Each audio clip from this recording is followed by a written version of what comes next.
was laughing at my wife. She's going on another one of her extreme bike hikes today. Oh, my. She thought she was going to get rained out, or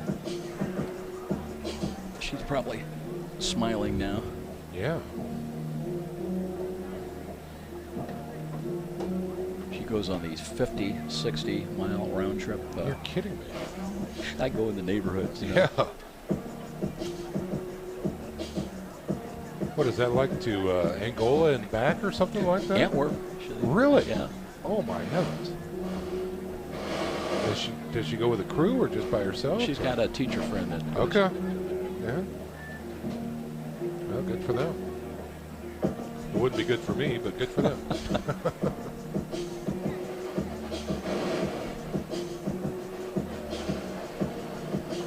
Yeah, my fear would be I'd get somewhere and then realize I can't get back. Exactly.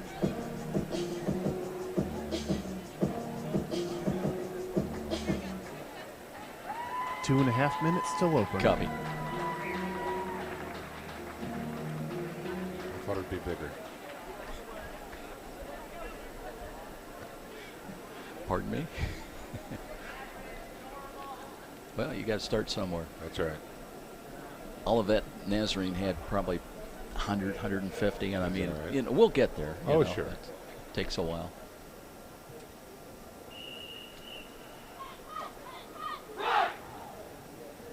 Cougar fans, please welcome to Donnelly Field for their premier pregame performance, the USF Marching Pride.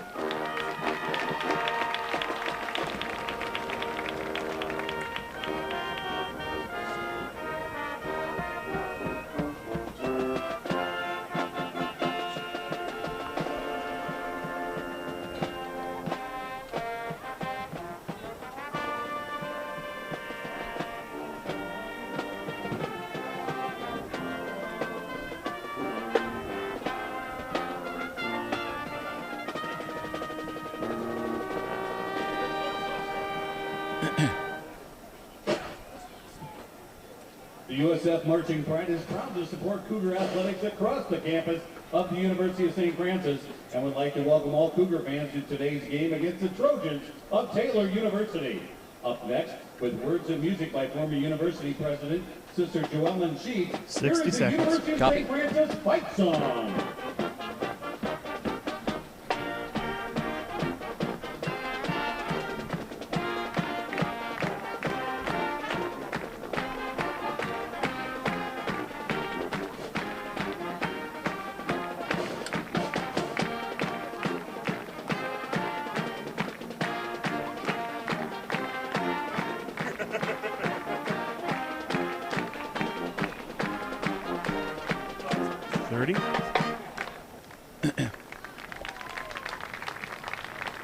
Up next, we feature our new color guard, coached by Haley Vanderweel, as the band performs the feature tune from the animated film Despicable Me 2. Recorded by artist Farrell Williams. Please enjoy Happy.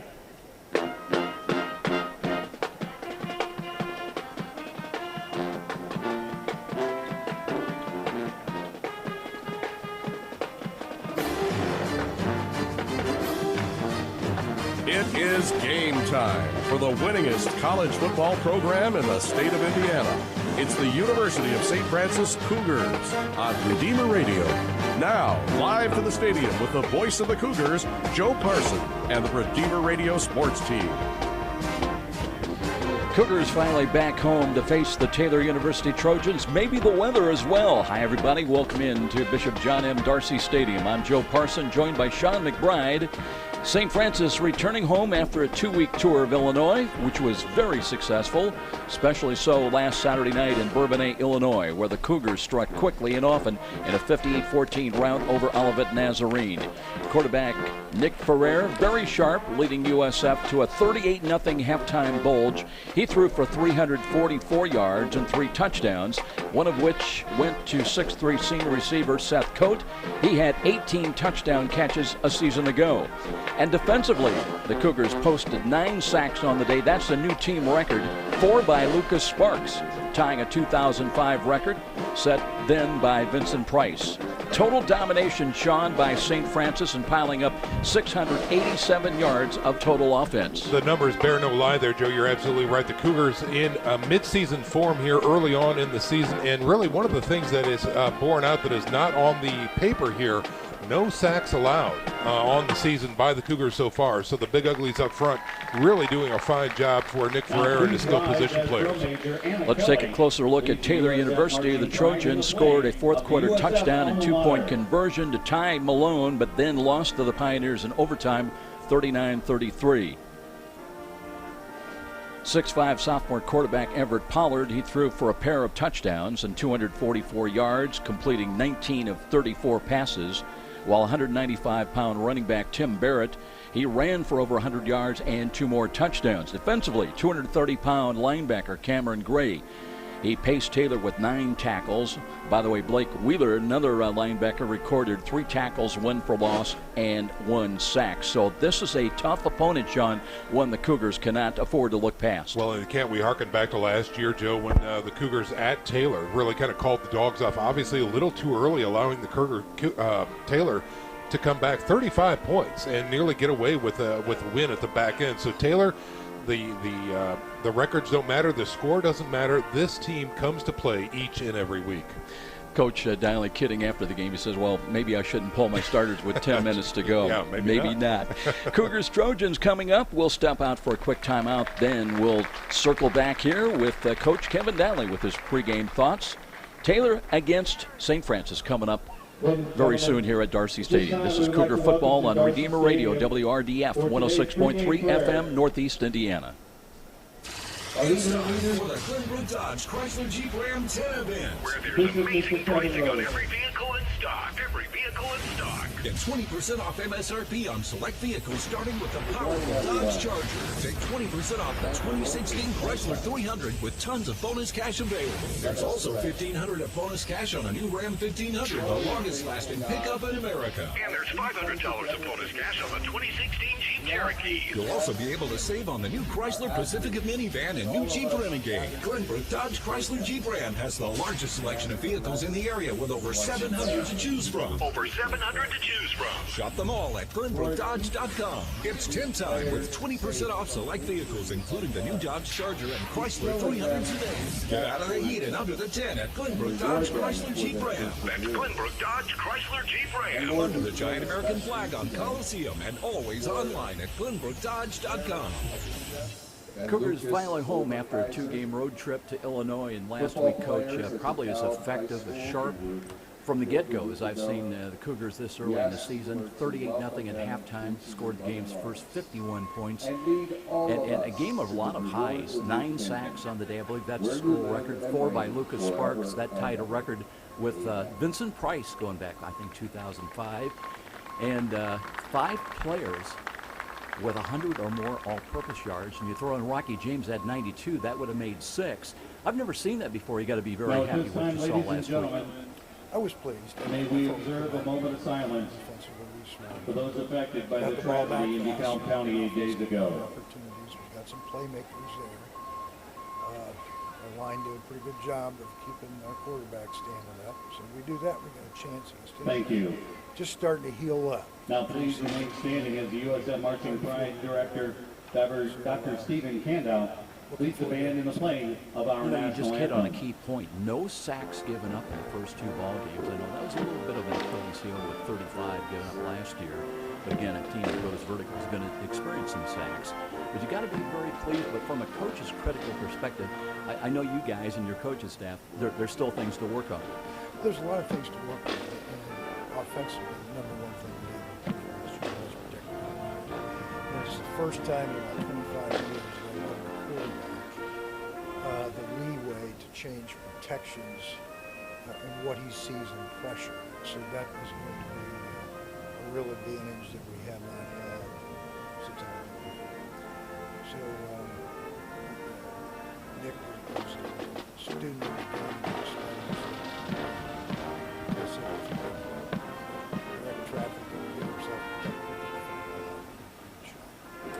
talk about Taylor today. Always a major challenge, especially here at home in this home opener today.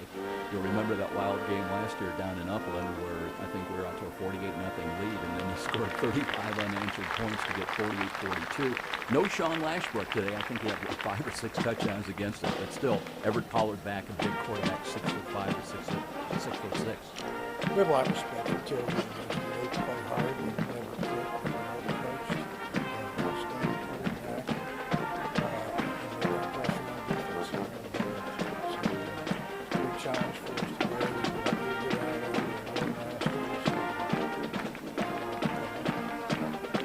Coach Kevin Downley with his pregame thoughts. He's the only coach the Cougar football program has ever known in his 19th year. St. Francis in the preseason poll ranked number 4 and 2-0 coming in today's home opener against the Taylor University. As far as Taylor is concerned, they are 1-1. Head coach by Ron Korfmacher in his 9th year. A year ago they were 7-3, 4-2 in the Mideast League. They won their third win of the last 4 in a row. As far as the Cougars, they won the Mideast League championship a year ago. They lost in the semifinals 45-14 to Marion, and Marion went on to be the national champs. We'll take a 1-minute timeout. We'll be back with more, getting ready for the meeting at midfield and our coin toss coming up and kickoff between Taylor and St. Francis here at Darcy Stadium. This is Cougar Football on Redeemer Radio, WRDF 106.3 FM, Northeast Indiana.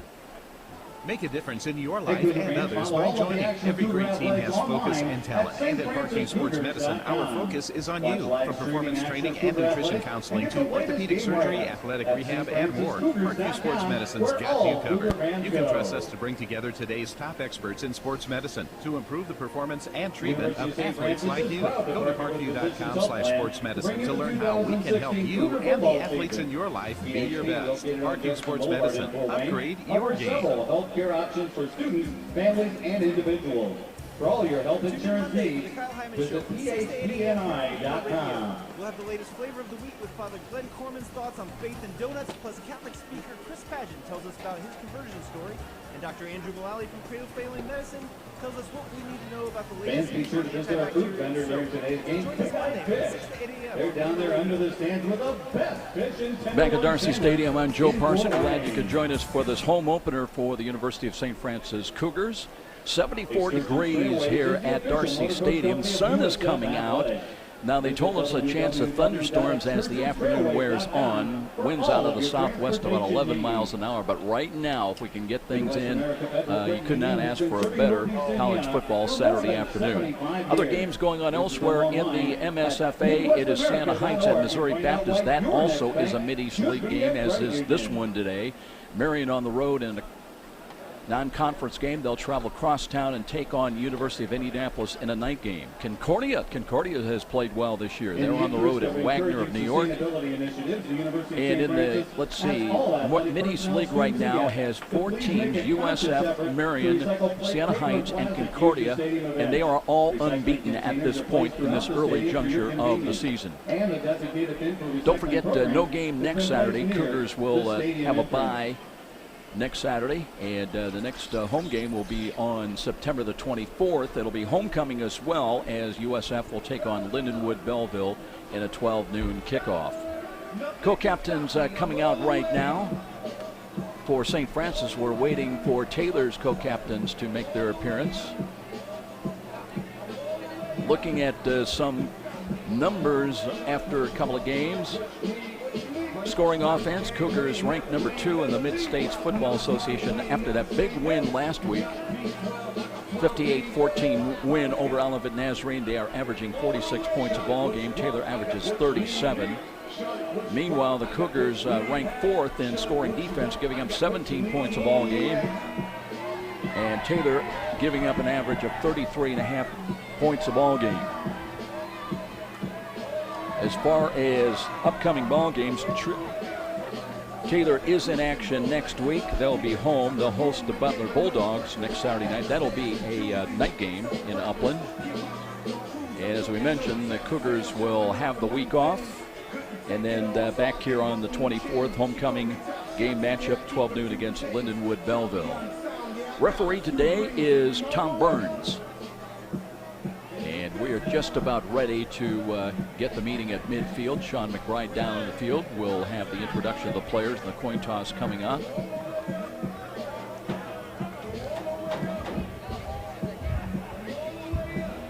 Now looking at that game closer last week in Bourbonnais, the night game, Cougars amassed 687 yards of total offense, led 38-0 at halftime, and extended the lead to 51-0 before Olivet Nazarene scored 2 late touchdowns in the 58-14 victory. Okay, we're getting the meeting now. Co-captains coming out the midfield. Let's go down with Sean McBride and our referee Tom Burns and the introduction of the players and the coin toss. Moments away here, Joe, as the referee and the umpire are introducing themselves to the players. We're getting ready to get set as the captains of both teams are right out here. Okay, guys, gentlemen, first off, you've been elected captain for a reason. It's all about leadership and sportsmanship. Be leaders, take care of your squads. Anything that goes on, help us kill the issue. You're the visiting team, you're going to make the coin toss, okay? You're going to make the call, you're going to repeat it, Todd's going to repeat it, I'm going to flip it. What are you going to call? Heads. It's in the air. It is head. You want to defer? You want the ball? Which goal you want to defend? You want to defend this or you want to go this way? All right, Joe, there you go. The visiting team has deferred. St. Francis will get the ball to start the first half, and they are going to defend the south goal. Back up to you. Okay, and we'll be back. We'll take a timeout. We'll get this one underway. Taylor against St. Francis here at Darcy Stadium. This is Cougar Football on Redeemer Radio, 106.3 FM, Northeast Indiana. Hey, sports fans, listen to who just scored again. John Sullivan. Okay, Robert, you'll run it all. Buying a home or selling. Yes, sir. In the open. Or with John Sullivan at Remax. Score with John. Call Remax and ask for John Sullivan to coach you in buying a home or selling yours. Sports fans, it's time to score with John Sullivan at Remax. In the name of the Father, and of the Son, and of the Holy Spirit, amen. Let us pray. As we gather in your name, O Lord, there are so many things for which we are grateful, for you have created us in your image and likeness, and you have filled us with gifts and talents and abilities. We thank you for the gifts that you have bestowed upon these athletes, their coaches, their parents, and their supporters. We ask you to bless this contest in which we show forth the beauty of creation by using our talents wisely. Help us always to use them for your greater honor and glory in the spirit of fairness and competition, so that this game may truly be a way of bringing to the world an awareness of you who are Lord forever and ever. Amen. In the name of the Father, and of the Son, and of the Holy Spirit. Amen. Strap in and turn up the radio for hard-hitting, high-scoring USF Cougar football. Coach Kevin Donnelly joins Joe Larson and the Redeemer Radio sports team for one of the great traditions in Fort Wayne sports as we count down to the kickoff on Redeemer Radio. Back at Darcy Stadium, I'm Joe Parson. Glad you could join us. Sean McBride will be up here shortly to join us as well. Taylor won the toss, deferred. They'll kick away from left to right. St. Francis returns out of the south end zone. Justin Green is back in kick return. A little bit of a change. And we are just about ready to get this one underway. Well, the sun came out about 10 minutes ago. We had a driving rain about 45 minutes ago. But it could be just one of those days, folks, where we see a lot of everything. Kind of a bunched lineup on the kickoff. A little different approach by Taylor. Everybody to the far side, and here comes the kick now. And Green will run up to it and has it at the 12. Works right side across the 15, 20, 25, looking for running room and running out. Now reverses back across the 30 to the 35 and out to the 40-yard line, and there is a quick penalty flag. So the Cougars, who had 8 penalties last week against Olivet Nazarene for 65 yards.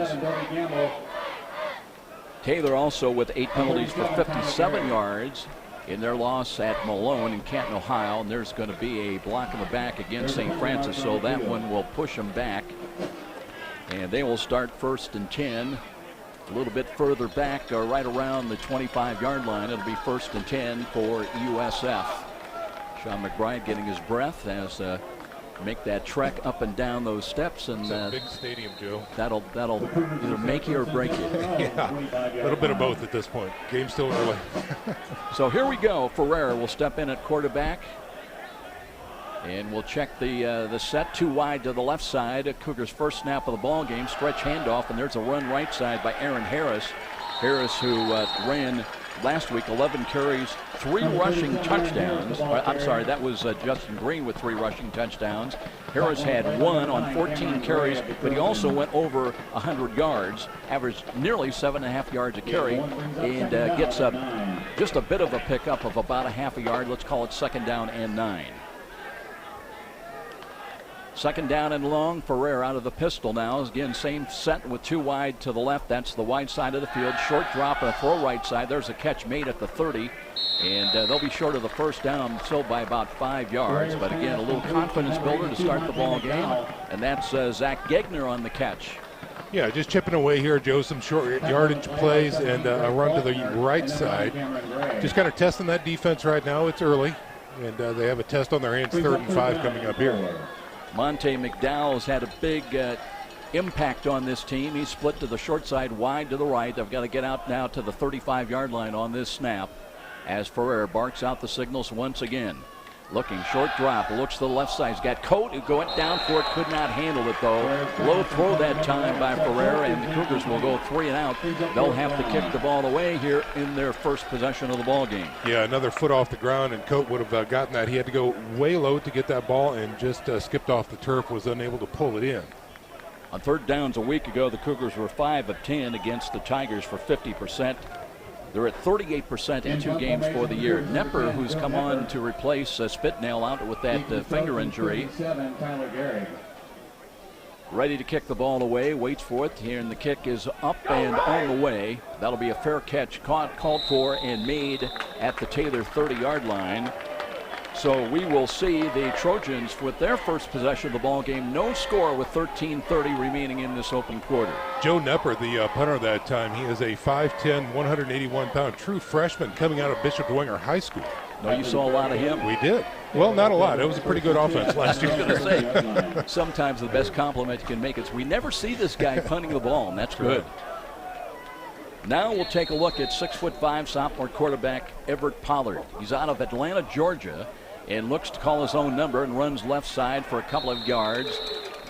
Carries across the 31 up to the 32. They might give him another yard. That'll be a pickup of about 3. He's carried 21 times coming in for 30 yards, 1 touchdown.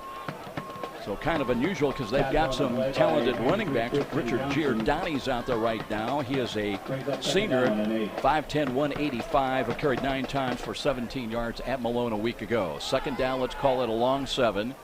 Pollard at 6'5" out of the pistol. Takes the snap, waiting for it now. Option run to the left side, pitches the ball, and turning the corner. And that's a good play as coming up, that was Lee Stewart, who took an angle and knocked him down right around the 34-yard line. So it's going to be 3rd down, Sean, and 6 coming up. Yeah, you called it exactly right, Joe. Great pursuit angle by the defense. They use the short side of the field for that sweep, which you would think they might go to the wide side and give them another opportunity for more yardage in space. But yeah, big test coming up here. No pass attempts yet by Pollard. Maybe we'll see one now. Rolls to his right and throws to a spot, and that is incomplete. That one was short hopped in there. Intended near side for Windebank, and it'll bring up 4th down, and both teams now go 3 and out to start the ball game. And the thing about Pollard, a year ago, that game in Upland, he had 52 pass attempts against St. Francis and completed 32 of 52. Yeah, he's got the stature, Joe. You talk about his stats, 6'5", 230 pounds. Looking at him on the field reminds you of a Peyton Manning type of player. He's tall and thick and a very powerful young kid. Brandon Hahn, high snap, and blocks at the line of scrimmage, and it's recovered by St. Francis. They got it at the 35.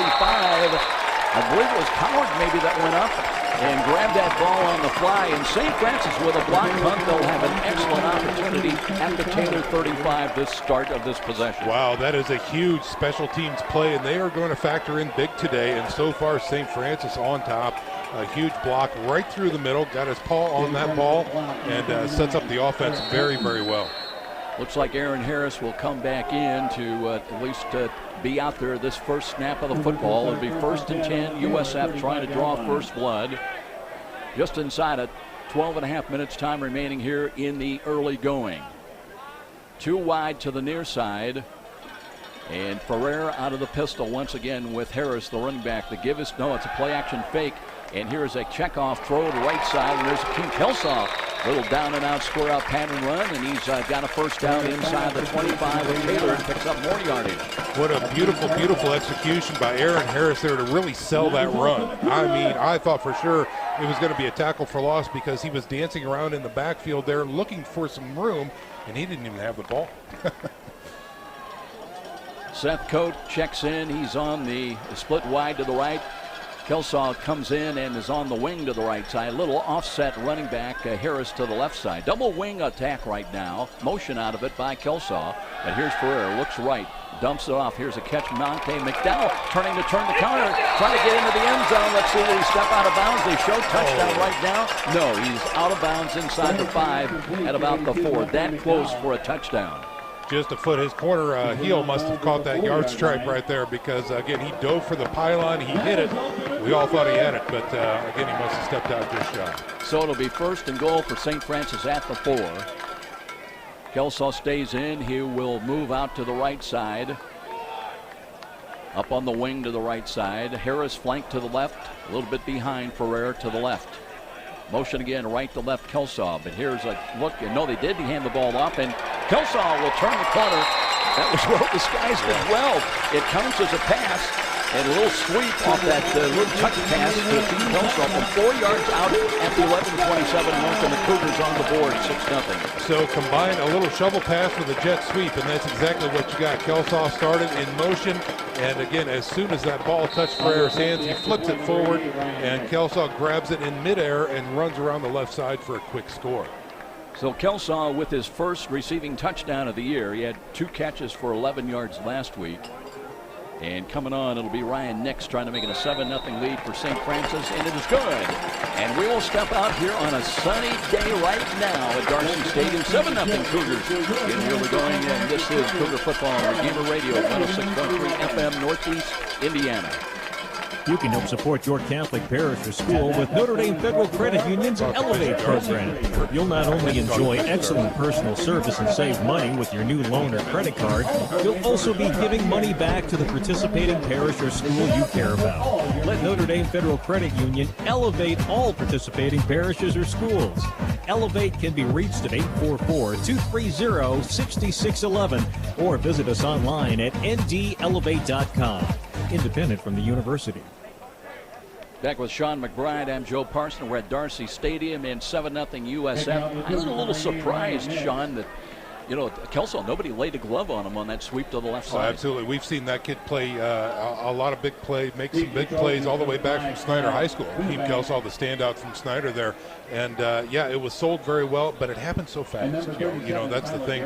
So, again, testament to the guys up front creating those opportunities for the playmakers. And USF caps off a 35-yard drive. The great thing about that, Joe, is that points off a turnover right there, and they did it. Kelsaw battling injuries through his collegiate career. I believe his 6th year. He started as a redshirt freshman and then had the, I think it was an Achilles problem last year. And just great to see him have a chance here to show what he can do here in this 2016 edition of Cougar football. Kick is end over end. That'll be fielded. And nobody fielded the ball. It will go into the end zone and across the end line. I'll tell you what, that could have been trouble because both the returners just kind of ignored the ball. They thought the other guy was going to take it. And that's a live ball. That's a live ball. Yeah, that's exactly right. So fortunately for Taylor, it does take a Trojans bounce into the end zone and out. So it will count as a touchback instead of a live ball with Cougars streaking after. You'd have a lot of explaining to do, wouldn't you, to your coach? I thought he had it, yeah. 7-0 St. Francis. So Everett Pollard. Trojans went 3 and out their first series, just as did St. Francis, but that block punt that gave the Cougars possession at the 35 turns into points on the board. Pollard now does want to throw the ball, dumps it across and's got a catch. That's a big tight end, Hans Lundberg, and he is a load, 6'3" senior, 245. Number 87, Hans Lundberg. Lundberg gets hit out there in the linebacker core, and you'd think he would just go down. He did not. So he had to get wrapped up until a buddy came over and finally took him to the turf. So, yeah, he does have a presence out there. This offensive line for Taylor averages 293 a man tackle to tackle. Big offensive line. Josh Keith at center. Now motion right side. Empty backfield right now. And here is Pollard. Pollard wants to call his own number and is stacked up right at the line of attack once again as the Cougars played that well. Harlan Coleman, a freshman, in there defensively, and he had a lot of help from the blue shirts. That he did. Kristen Johnson, the senior tackle right there in as well. And, yeah, they just blew it up right now. Mentioned Keith at center. Jacob Baker and Austin Gardy started guards. Brandon George and Taylor Johnson are the tackles. Johnson, 6'6", junior, 290. And they have all visited the Golden Arches from time to time. Here's Pollard to throw, drops, looks, time in the pocket, throws, be intercepted as the Cougars return it from the 30 to the 25, and they'll be in business once again, knocking on the door inside the 20-yard line. Good defensive play. That was Eric Denton on the pick, and St. Francis 1st and 10. Another interception on this field on the season for USF, this time by the linebacker, number 39, Eric Denton. He is a sophomore. And it was really just thrown right to him. Again, the pocket was collapsing as the quarterback, Pollard, tries to throw a frozen rope over the middle. And Eric Dutton comes up big for the Cougars. 1st and 10, USF at the 17-yard line already, leading at 7-0 and capitalizing on mistakes by Taylor in the early going. Dutton comes in. He had 6 tackles last week, 1/2 of a tackle for loss, a sack, and gives St. Francis a scoring opportunity here in the 3rd possession of the ball game. Now we'll see Justin Green in as the running back. As here's Ferrer, short drop, throws the fade to the right corner. He's got a man out there, and that is too long, intended for Coate, who was looking for a flag and isn't going to get it. He's not going to get it. It was very good coverage out there. To Coate's point, again, the defender did not have his face on the ball. So it could have gone either way, but really good coverage. And it's going to be an incompletion. Dovey Gamble had the coverage, 8 tackles last week against Malone, also a block kick. And 2nd down and 10, coming back to the 17-yard line. 10:04 remains here in the 1st quarter. Cougars went 3 and out, but since then they have been very tough. And here's Justin Green as he turned the corner, accelerated down around the 10-yard line, maybe another yard, though they're going to mark him down right at that 10, so it'll be 3rd down and still about 4. Great acceleration by Justin that time around the right side, and again, a nice big push by the Silver Helmets up front, giving them those opportunities in those lanes to make something happen. Green with a great ball game last week against Olivet Nazarene, rushed for over 100 yards and 3 touchdowns. They'll work from the right side hash mark. Carson comes in wide to the left, Coate up in the slot to the left side. And here's Ferrer, empty backfield once again, drops to throw quick. The rush is coming, throw it away, and that one was nearly intercepted, intended for Boswell on a crossing pattern, and there was a big guy, Jay Johnson, 315-pound senior, as you could smell his breath coming in on Ferrer. Sure enough. It looks like they were trying to set up a middle screen there, but the pressure was just too great as Ferrer ends up on his back after that throw.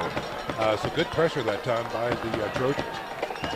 Cougars moving their receivers around. Now Coate comes wide to the short side to the right. Green remains in as the running back. 2 wide to the left. And here's a quick throw to Coate, and he's got it and a touchdown. That one good for 11 yards on that 4th and 4 call. So the Cougars down up points on the interception by Denton. The 11-yard touchdown pass by Ferrer to Sept, Coate, and that is a combination so effective a year ago and going to be again this season. And how do you defend that, Joe? I mean, again, Ferrer puts it on the money with the outside shoulder as Coate just turns around, grabs it right at the end zone and trots in. So very tough to defend, throws exactly on the money, and it's another 6 points for St. Francis. Good conversion on 4th down by St. Francis. They lead at 13-0, and now Nick's booming through the extra point. It's good. 14-0. Cougars capitalizing on mistakes, and we will step out. This is Cougar Football on Redeemer Radio, 106.3 FM, Northeast Indiana. Here's a money-saving tip from Monter, the #1 name in insulation since 1956. Exposed attic ceiling joints and ductwork or new snow that quickly melts off your roof means you need to add insulation. We'll fill empty sidewall cavities with insulation, even through masonry aluminum or vinyl siding with no unsightly holes. Plus, we'll seal your crawl space with urethane foam for a total insulation package. Call Momper Insulation at 432-7543 for a free, no-obligation energy analysis of your home. Just a reminder for all the Bishop Luers football fans out there, the 2016 Luers Men's Smoker Party is coming up Saturday, October 1st on the big screen, Notre Dame versus Syracuse. The party is from 7 p.m. until midnight. This is a fundraiser for Bishop Luers Athletics, so please get your tickets today by calling Brent X at 260-341-8510. Kyle Windebank back in kick return. He had 2 kickoff returns last week against Malone and Canton. Had along a 22. Tyler Gehrig also back there. They try to get their signal straight now. 9:21 remaining in the opening quarter. 14-0 USF in the early lead. Nix sets his team down, ready to kick it away. Approaches with the right foot. Now it's a squib. That's fielded on the fly at the 28. Returned by one of the big guys up across the 35 to the 36, maybe the 37 is where Taylor will start this possession. But they're on the short end of a 14-0 score. But Cougar fans know very well against this team, you got to play 60 minutes because they will never quit. Well, that's all there is to it, John. Interestingly, so far, the Cougar special teams and defense really showing up today in a big way. Obviously, with the block punt and then the interception, and the offense takes over in good shape and turns them into points. So the defense, hats off so far. And let's see what they can do against this drive here from Taylor. Just a reminder, no game Saturday.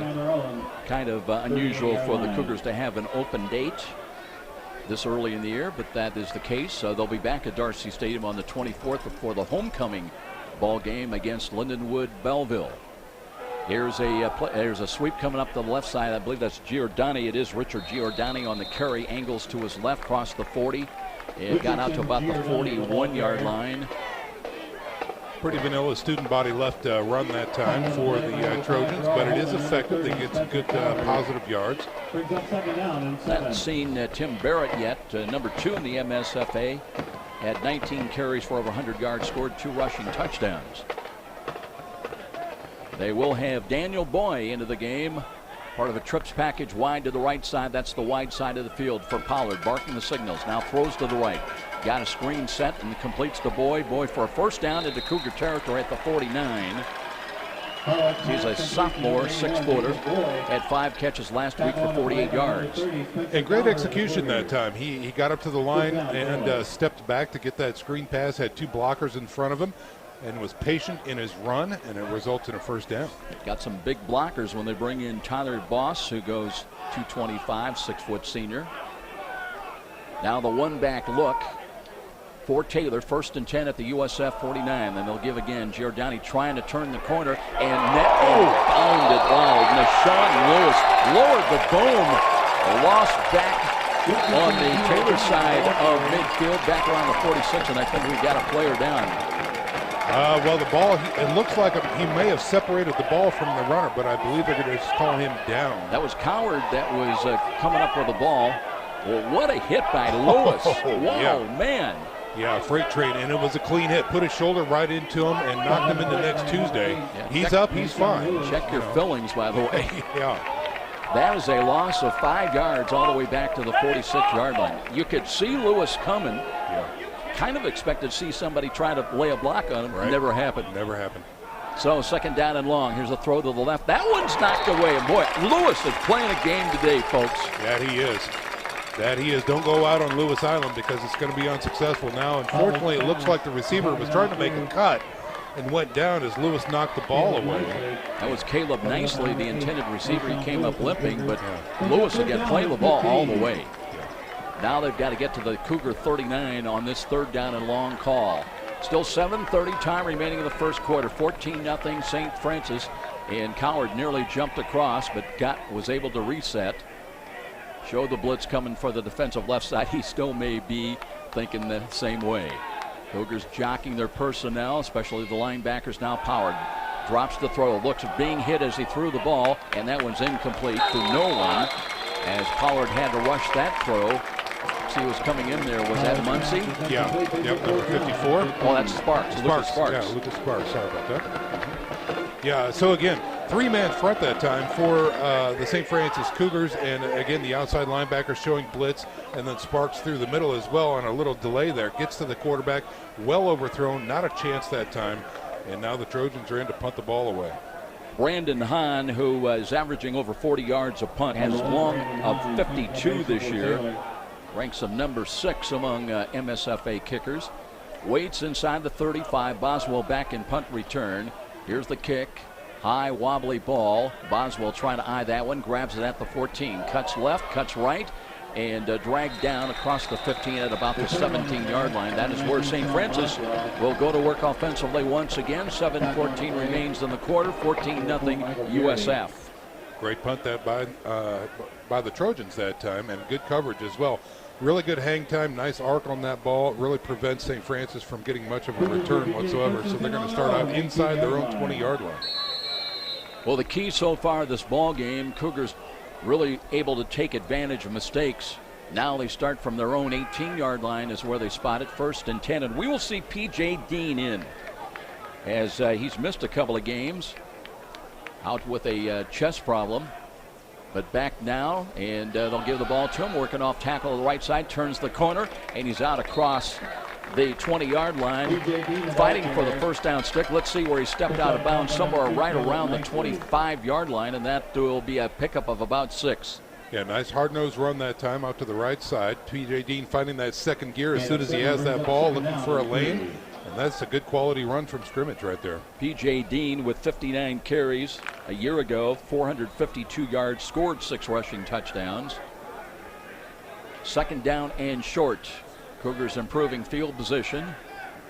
And they've got 3 wide to the left side. They'll play action fake. Here's Ferrer wanting to throw the long ball. He's got a man out there, and that's a catch by Rocky James.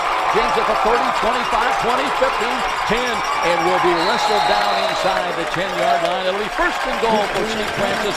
Cougars go vertical and hit a big play. Absolutely on the money. Ferrer so impressive back in the pocket, lost one, and it is just a fantastic pitch and catch by that St. Francis offense. James able to get behind the defense, and they'll spot it at the 7-yard line, 1st and goal. St. Francis already taking care of business. They lead at 14-0. That's a 67-yarder there, Joe. That is absolutely huge. Boswell sets up on the right wing. Split wide of him is Monte McDowell. And here is the goal line offense in. Ferrer under center, looks to hand it off now to P.J. Dean, trying to bounce it to the outside. Steps out of a tackle to 10, got to the 5, and then pushed out of bounds right around the 2-yard line. Gamble came over to save the touchdown. Hey, you know, the Trojans doing a really nice job spreading that out. He ran 45 yards to gain 3. So, again, they do a nice job of stretching that line of scrimmage and limiting that gain. See where they spot that ball just inside the 5 at the 4-yard line. I thought he got to the 2, but they say no, back at the 4 is where they'll spot it. Same set, McDowell split wide to the right. Up on the wing to the right side is Boswell. 2 running backs in there behind Ferrer now out of the goal line set with a tight end in there as well. Ferrer, long count from line of scrimmage, now wants to throw after a fake. And looking, throws to the back end in too high, intended for McDowell, and even at 6'2", he could not find a handle on that one. No, he needs to be about 7 foot tall to wrangle that one down. Interesting call there. Again, they do the play action and try to open up the receivers out there in space, but there's not a lot of space back there, Joe. Again, being on the 4-yard line, that is a very short field to try and get that throw in there. They're using Gagner in the backfield as a blocking back, a halfback basically, and P.J. Dean. This time Gagner will set up on the wing to the left side. Kind of in tandem, lined up behind him is Dean to the left. That's the wide side of the field now on 3rd down and goal.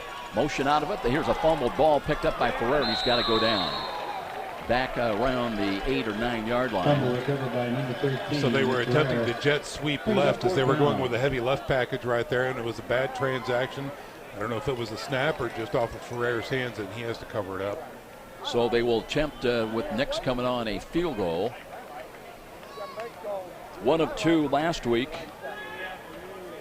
Hit a 35-yarder early in the ball game. He was a perfect 7 for 7 in field goal attempts a year ago. Had a long of 42.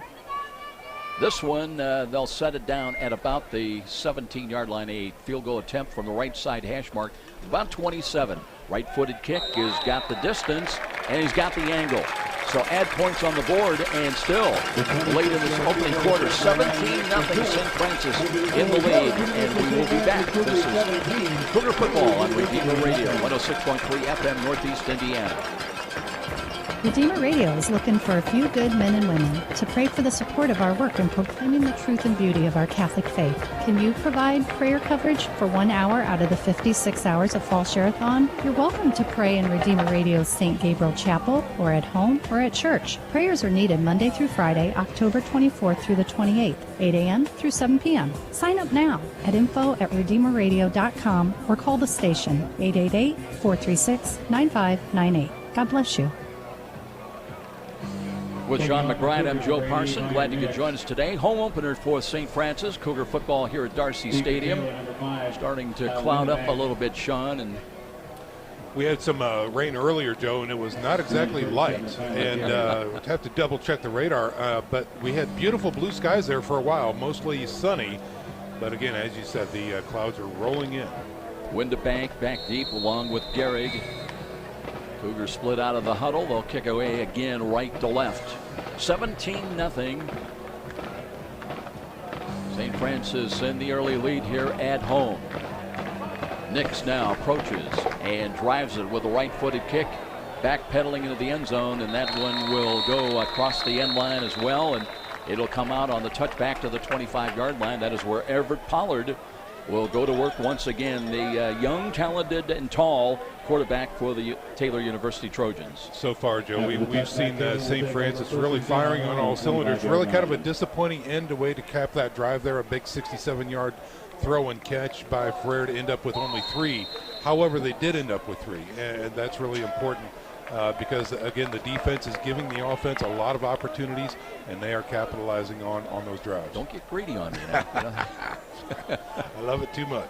1st and 10. Taylor again trying to get something going now, working from the Trojan 25-yard line. One back look, option run to the left side, and again Pollard tries to get what he can. He's called his number a little bit. I'm kind of surprised so often they feel like coming in that they can try to exploit something, but so far it's not working. No, it isn't. Dutton was right there to stop him, but he is so tall at 6'5", you know, when he falls forward, automatically he's got 2 yards. So, well, it's going to be interesting to see. I don't know if he doesn't have any confidence in that pitch, or if he's just getting greedy with keeping the ball. Freshman in there now, defensive tackles for St. Francis. Pollard looks to throw, crossing patterns, got a catch, but that's short of the first down at about the 31-yard line. Daniel Boy on the receiving end. You want to call him Danny Boy, don't you? The worst way. I can't help it. Danny Boy. I'm sure that's the first time he's ever heard that. Yeah, right, exactly. Wilmer Cole out there in his cornerback position. Freshman number 41 doing a fine job staying with the receiver and making a nice open field tackle. Sean, I can't believe they spotted that ball almost up to the 34-yard line. He was nowhere near there. Blitz coming defensive right side. Pollard looking and spins, and it dropped. 3 of the Cougars were in there. Take your pick as they nail him for a loss back around the 25-yard line. I know Pollard was there, and he had a lot of help. That he did. Good heavens. Yeah, James Jamich was there, the freshman, number 97. Also, just pressure from all sides. He had no chance whatsoever. You know, I mentioned earlier, just before the snap, James Jamisic, a true freshman out of Carroll High School. Carlin Coleman, also another freshman. And these guys aren't playing like freshmen. No, he's out of Ben Davis. So, again, 2 quality programs, good feeder schools for the St. Francis Cougar team, and they are on display on defense this afternoon. So, Brandon Hahn, a busy man already for Taylor, waits back at the 10. It's 4th and 11. Boswell in punt return sets up just short of the Cougar 40. Here comes the punt. Wobbly ball. Boswell backpedals to the 35. Starts left, cuts back right. Now looking to turn the corner, cuts it up across the 40, and he'll settle for a return to the 43-yard line. Somebody lost a helmet. That was Boswell. Well, again, a good return. Again, the defense stuffing that Trojan offense and giving the offense another good field position here with about 3.5 left to go in this quarter. So let's see what Nick Ferrer and company can do here on offense. First and 10, USF at their own 42-yard line. Still 3:37 remaining here late in this opening quarter. It's been all St. Francis, other than they start when they went 3 and out. Right. But the mistakes really set up opportunities. Rocky James had just had a big catch. Comes in wide to the right side, up in the slot. The right side will be Akeem Kelsaw out of Snyder. Seth Coate, the lone wide to the near side. And here's Ferrer now changes the call right before the snap and looks to hand the ball off. And here is Aaron Harris not going anywhere. He's going to lose maybe a yard back around the 42. Yeah, great pursuit that time by the defenders. Cameron Gray, the junior outside linebacker, getting through one of those seams and wrangling him up for looks like a tackle for loss there. Yeah, loss of 1 back to the 42-yard line. Clock moving. It'll approach 3 minutes before the snap of the football as Ferrer. Same set basically, 2 wide including Kelsaw up in the slot to the right side.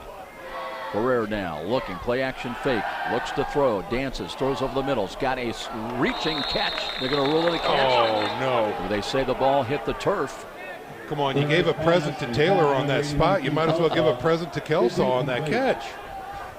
Keem tried to get a hand underneath the turf that was a little bit low and wide. Gave it the college try, but it'll bring up 3rd down and 11. Well, and Kelsaw's a good salesman. He held that ball up like, look, I got it right here. But yeah, that one might escape. James checks out of the game, and now it will be Monte McDowell.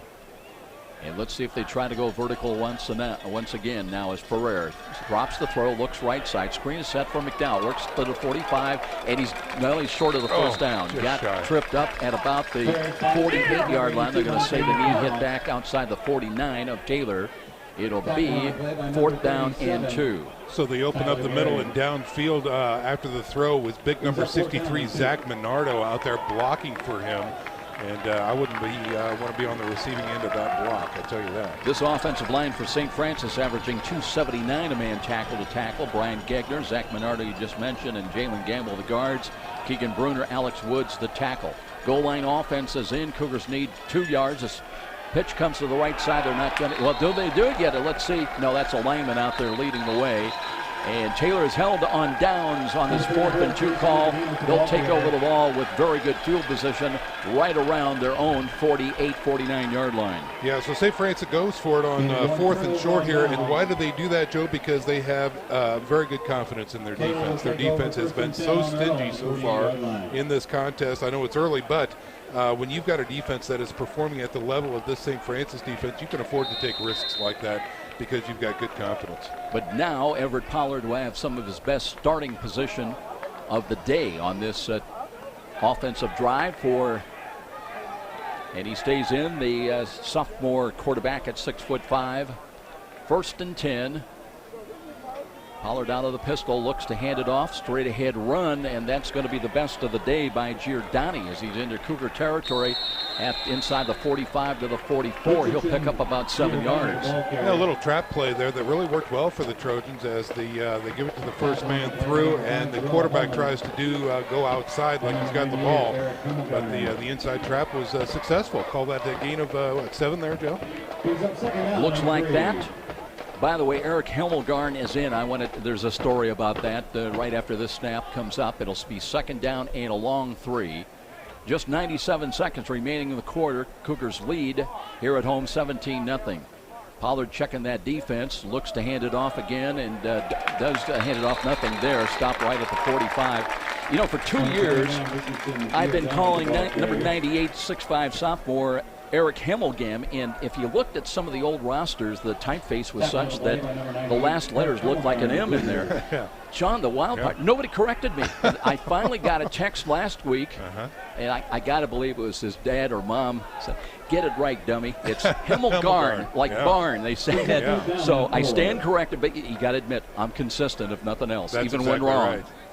3rd down and 4 coming up after the loss. Here's Pollard rolling to his right, looking to throw, now lost it to the corner. He's got a man out there. That one's nearly intercepted, but knocked away. A good saving defense.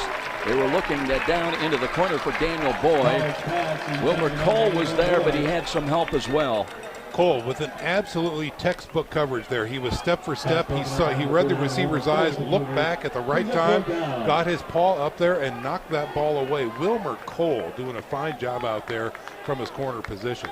Sean, I'm a little surprised that on 4th and 4, down 17-0, that Ron Korfmacher is electing to punt the ball. At least that's the initial indication.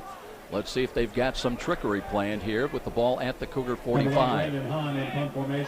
Hahn drops back, but let's watch for a possible short snap. Now they do flip-flop a receiver on the left side. Here is the kick. They do kick it away. Boswell trying to eye it. He catches the ball and runs across the 10 to the 15, 20. Cuts to his left. He's across the 25, 30, 35 in the middle of the field, across the 40 to the 43-yard line. Weaving, bending, weaving at the Sean Boswell with a turn, but we have a penalty flag. Yeah, penalty marker back near the 28, and I saw it actually develop. That will be a block in the back against St. Francis. So this one's coming back. So say goodbye to great field position for a moment. Yeah. Clock shows 33.6 seconds remaining. Not sure if you have our referee Tom Burns mic today. I think he just forgot to turn it on. He may have. So let's see whether they're going to walk that off and take it back inside the 20-yard line to the 18-yard line. 1st and 10, St. Francis, with just over 30 seconds remaining in this first quarter. Well, we could see St. Francis here with a long sustained drive. They've got the opportunities, but with that big play ability, you never really know what they're going to try and do here, other than score, obviously. Justin Green will come back in as the running back. Nate Kit Carson is also in wide to the left side. 33.6 seconds remaining in the quarter. Here's the give to Green. Works off to his right side, tripped up, and that's a nice tackle. Justin Green, number 17, the ball carrier. Looked like he had something going there to the right side, but brought down on the Taylor tackle and limits it to about a yard gain. Now, he had a pulling guard out there. Number 77, Jalen Gamble, the junior, was out there. If he would have been a little bit more patient and waited for Gamble to get a bonnet on that defender, I think he could have cut it up and got a few more yards there, but not really much happening on that play. That's going to do it for the first quarter as time runs out. The final seconds. A very productive first period it was for the University of St. Francis. They lead at 17-0 against Taylor University. We'll be back with quarter 2 action after a timeout. This is Cougar football at home on Redeemer Radio, 106.3 FM, Northeast Indiana. Think of Briscoe Dentistry for your family's dental care. Dr. Todd Briscoe and team know that your body is more than just teeth and gums. Your oral health affects the performance ability of your entire body. And on the field or court, you want your body to perform at its best. So trust Dr. Briscoe and team to provide the ultimate in preventative, periodontal, orthodontic, restorative, and cosmetic dentistry. To optimize your body's performance, contact Dr. Briscoe at 260-486-9950 or on the web at briscoedentistry.com. 17-0. Cougars ranked number 4 in the preseason poll. Taking care of business in that first quarter with Sean McBride. I'm Joe Parson. Welcome back to Darcy Stadium. Other games going on elsewhere tonight. Siena Heights in a Mideast League encounter on the road at Missouri Baptist. Marion goes crosstown. They'll take on University of Indianapolis. That's a night game. Concordia at Wagner of New York. And I mentioned we'll see Concordia here in a couple of weeks on the road. And Concordia beat St. Ambrose a couple of weeks ago, and that catches your eye because the Fighting Bees have been one of the, the top programs year in and year out. Perennial powerhouse. Good for Concordia, that's great. So here we go. Remember 2 years ago on the sidelines working in about 50-mile-an-hour winds. Here's the outlet pass near side. Rocky James has got it. A little square-out pattern. Across the 25, and he'll be short of the first down, I believe, with, let's see where they spot that ball, about the 28, maybe the 29, just short of the 20. It is good for a first down. I just love watching Ferrer pass the ball, Joe. I got to tell you, his mechanics, the way he sets up, and everything that he's doing back there from the pocket is just very impressive. One thing you see at this level a lot is quarterbacks, by and large, will wait till the pass clears and then throw to a spot. Ferrer's got the knack. He knows and expects where his receiver is going to be and throws to Rocky James again, and he's got it. Did he hold on and just ground separated him from the ball at the 35-yard line. And another well-thrown ball by Ferrer high and to the outside where only James was going to have a shot at it. Yeah, you're exactly right. No other call needed on that one, and unfortunately James just hit the turf hard enough to separate himself from that ball. Well, the Trojans work with they've got 3 safeties normally. We just see 2 back right now. Their defensive scheme is a 43, and it'll be second down and 10. Cougars trying to reach their own 39. They lead at 17-0. Ferrer with green blitz being showed up the middle by Taylor. Here's the drop by Nick. Looking, checks off, now throws to a spot. He's got Monte McDowell, took a hit, but holds on for a first down up at the 45. Fantastic frozen rope right over the middle as he came across, and he hit him right on the numbers. He's hit immediately, but that's going to move the change, Joe. Tell you what, Zach Minardo was down there helping him up. Got to kind of wonder, what are you doing down there? Yeah. Number 23, Dexter Davis of the Trojans. And they're going to give him a good spot of the ball up at the 47-yard line. First and 10, St. Francis. Now Boswell and Coates split wide to the left. And James stays in. It's Carson to the right. They'll run the ball. Here is Justin Green and going nowhere. Well defended once again. Austin Shope came diving in there, cut the angle. Had 7 tackles last week, a half for loss against Malone, and no gain for Justin Green. You don't say that often. No, that's exactly right. And you have to wonder about the development of that play if it was taking just a little bit too long for that offense to find its cues, because, again, there was plenty of room for the defense to get through those gaps and attack the running back. McDowell comes in, brings the play in from the bench. He'll split wide to the left. Up in the slot, the left side will be Seth Coate.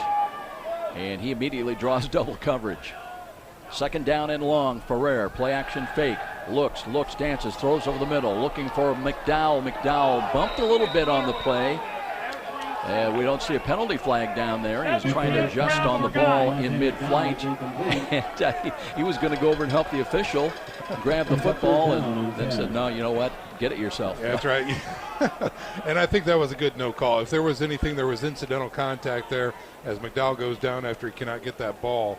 I think they may have gotten their feet tangled. But, again, good coverage that time. Well thrown. They just couldn't make the connection. Will they call that incidental contact? Yes. But at the 47 now, it's third down and 10. Cougars 5 of 10 on third down conversions for 50% last week in Illinois. They need to reach the 43-yard line on this snap of the football. And Ferrer's one-step drop throws the out pattern. That's a little bit too wide. Intended on the square out pattern run by Carson. It'll bring up fourth down, and we will see Nepper come on to punt the ball away. Well, Joe, this is really since the opening drive. This is their second punt. Do I have my facts right there? I believe so. Yeah. Meanwhile, in punt return is Tyler Gehrig. Had one punt return for 18 yards so far in the season. He will wait inside the Taylor 20-yard line. 17-0 St. Francis, but nobody has scored so far in the second quarter. Nepper with the rush on, got it away. High hanging ball. Gehrig fields it on the fly, gets by one. No, he doesn't. Did cross the 30 up to about the 33. Gehrig took a chance, really, Sean, because that ball was kind of, I don't want to say a knuckleball, but it was carrying away from Gehrig, who did take a chance and caught up on it on the fly. Well, he caught it at full speed, too. So, again, hats off to him showing that athletic ability to be able to do that successfully and get some good positive yards after that catch. Just inside of 13 minutes, time remaining in this first half. Cougars put 17 on the board in the first quarter. Now Taylor trying to get something going. First and 10 at their own 34. And here's Pollard, rolls to his left, throws to a slot. There's a catch made. That's a good delivery. Nashawn Lewis had the coverage. Catch was made by Nicely. But a good job of feathering that ball in.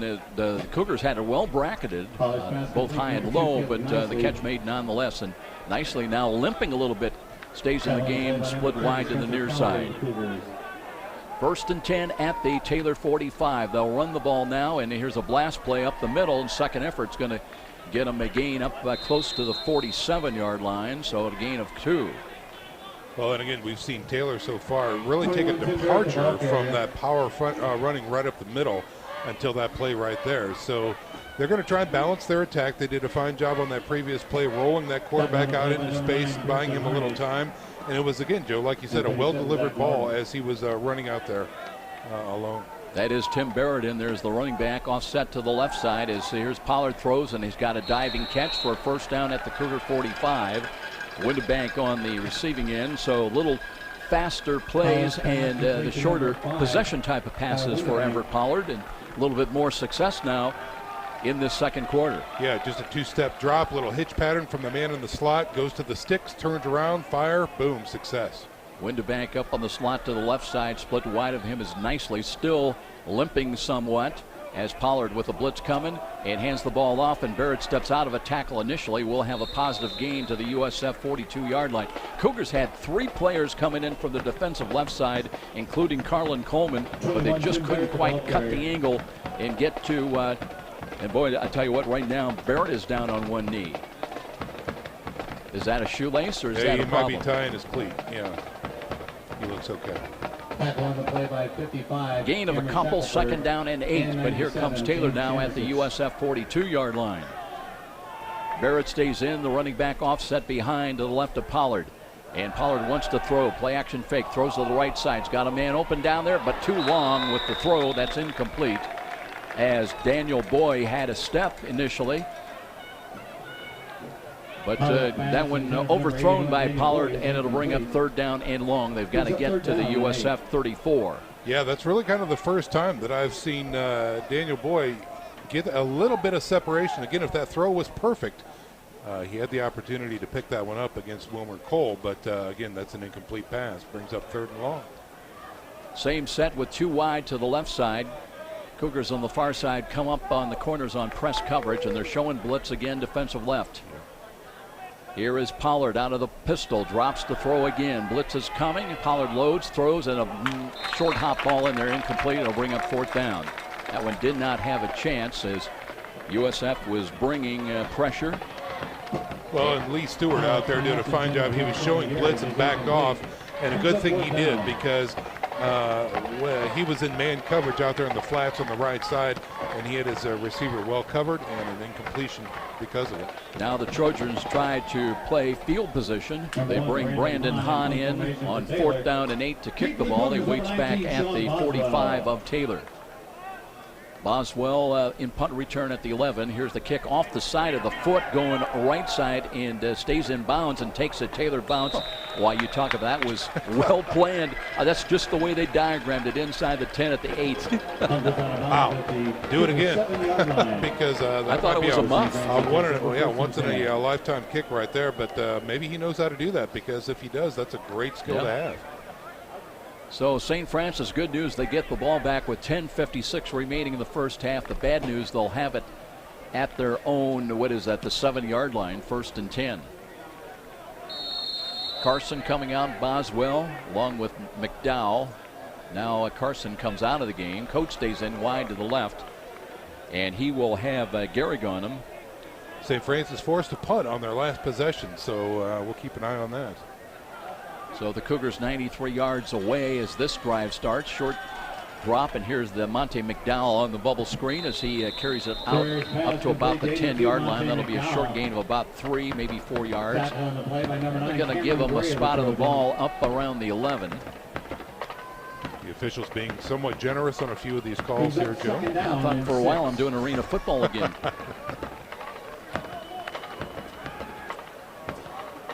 So Ferrer brings his team up the line of scrimmage. McDowell stays in wide to the short side. Blitz being shown by Gray to the left, and they'll run the ball right that way. And a cut up the middle, and that's a trip across the 15-yard line. Looked like a bit more of a hole. P.J. Dean, the ball carrier that time, and brings up third down and 2 with St. Francis trying to get out to their own 17. Well, and again, Joe, we had a nice downpour before the game started here.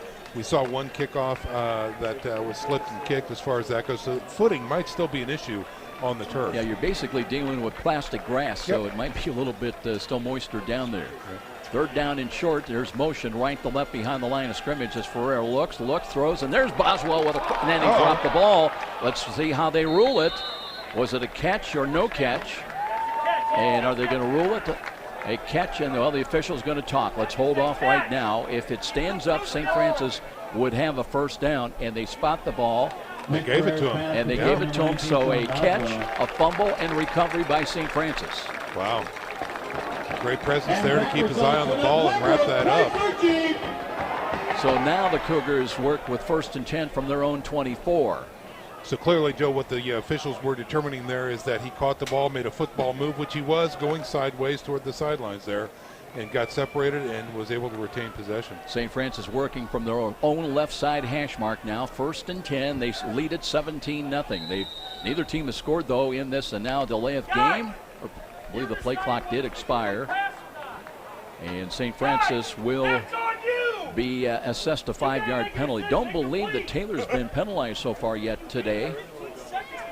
Now, okay, I'm just thinking about this delay of game here. Did the play clock actually start when the officials were still talking about this? Because it just doesn't seem that they took 25 seconds to call that play after that. Normally you might see a little reaction by Kevin Donnelly, the staff. Yeah. Here's a fake, and Ferrer wants to throw again over the middle. He's got a wide open grab, and looping move by Boswell again, and had a gain up to about the 33, 34-yard line. Gave some ground back, but I think they're going to give him a spot up there for a net gain of about 8-9 yards. He's almost going to have a first down. Wow, great open field block that time by McDowell, who was in the area out there to spring him for an additional 3 yards after the catch. Now Rocky James sprints onto the field. Coat comes out along with McDowell. It'll be 2nd down and short. So the Cougars need one. And they'll still work with P.J. Dean in there as the running back. Trying to get out to the 34-yard line on this snap with 8:22 remaining in the half. Dean starts left, turns it up. He's got the first down, second level. 45, 50 in a foot race inside the 40-yard line, inside the 30. Cuts back and looking for more yardage down to the 21. Finally dropped with a touchdown-saving tackle by Gamble, but the Cougars needed one. They got much more. A 46-yard gain there, according to Bill Scott. Takes him down, and they are knocking on the red zone right now, Joe. What a tremendous run that time. Remember, this drive started at the USF 7. Now they've got it 1st and 10 at the Taylor 21. Looking for their first points on the board of the second quarter after 17 first-quarter points. Coat back in. Quarterback plays off about 5 yards as Ferrer. Looking for the snap once again and hands it off. Here's Dean, starts to the right, cuts at the 20, lowers the shoulder. Will get another yard down to the 19-yard line. P.J. Dean, the ball carrier.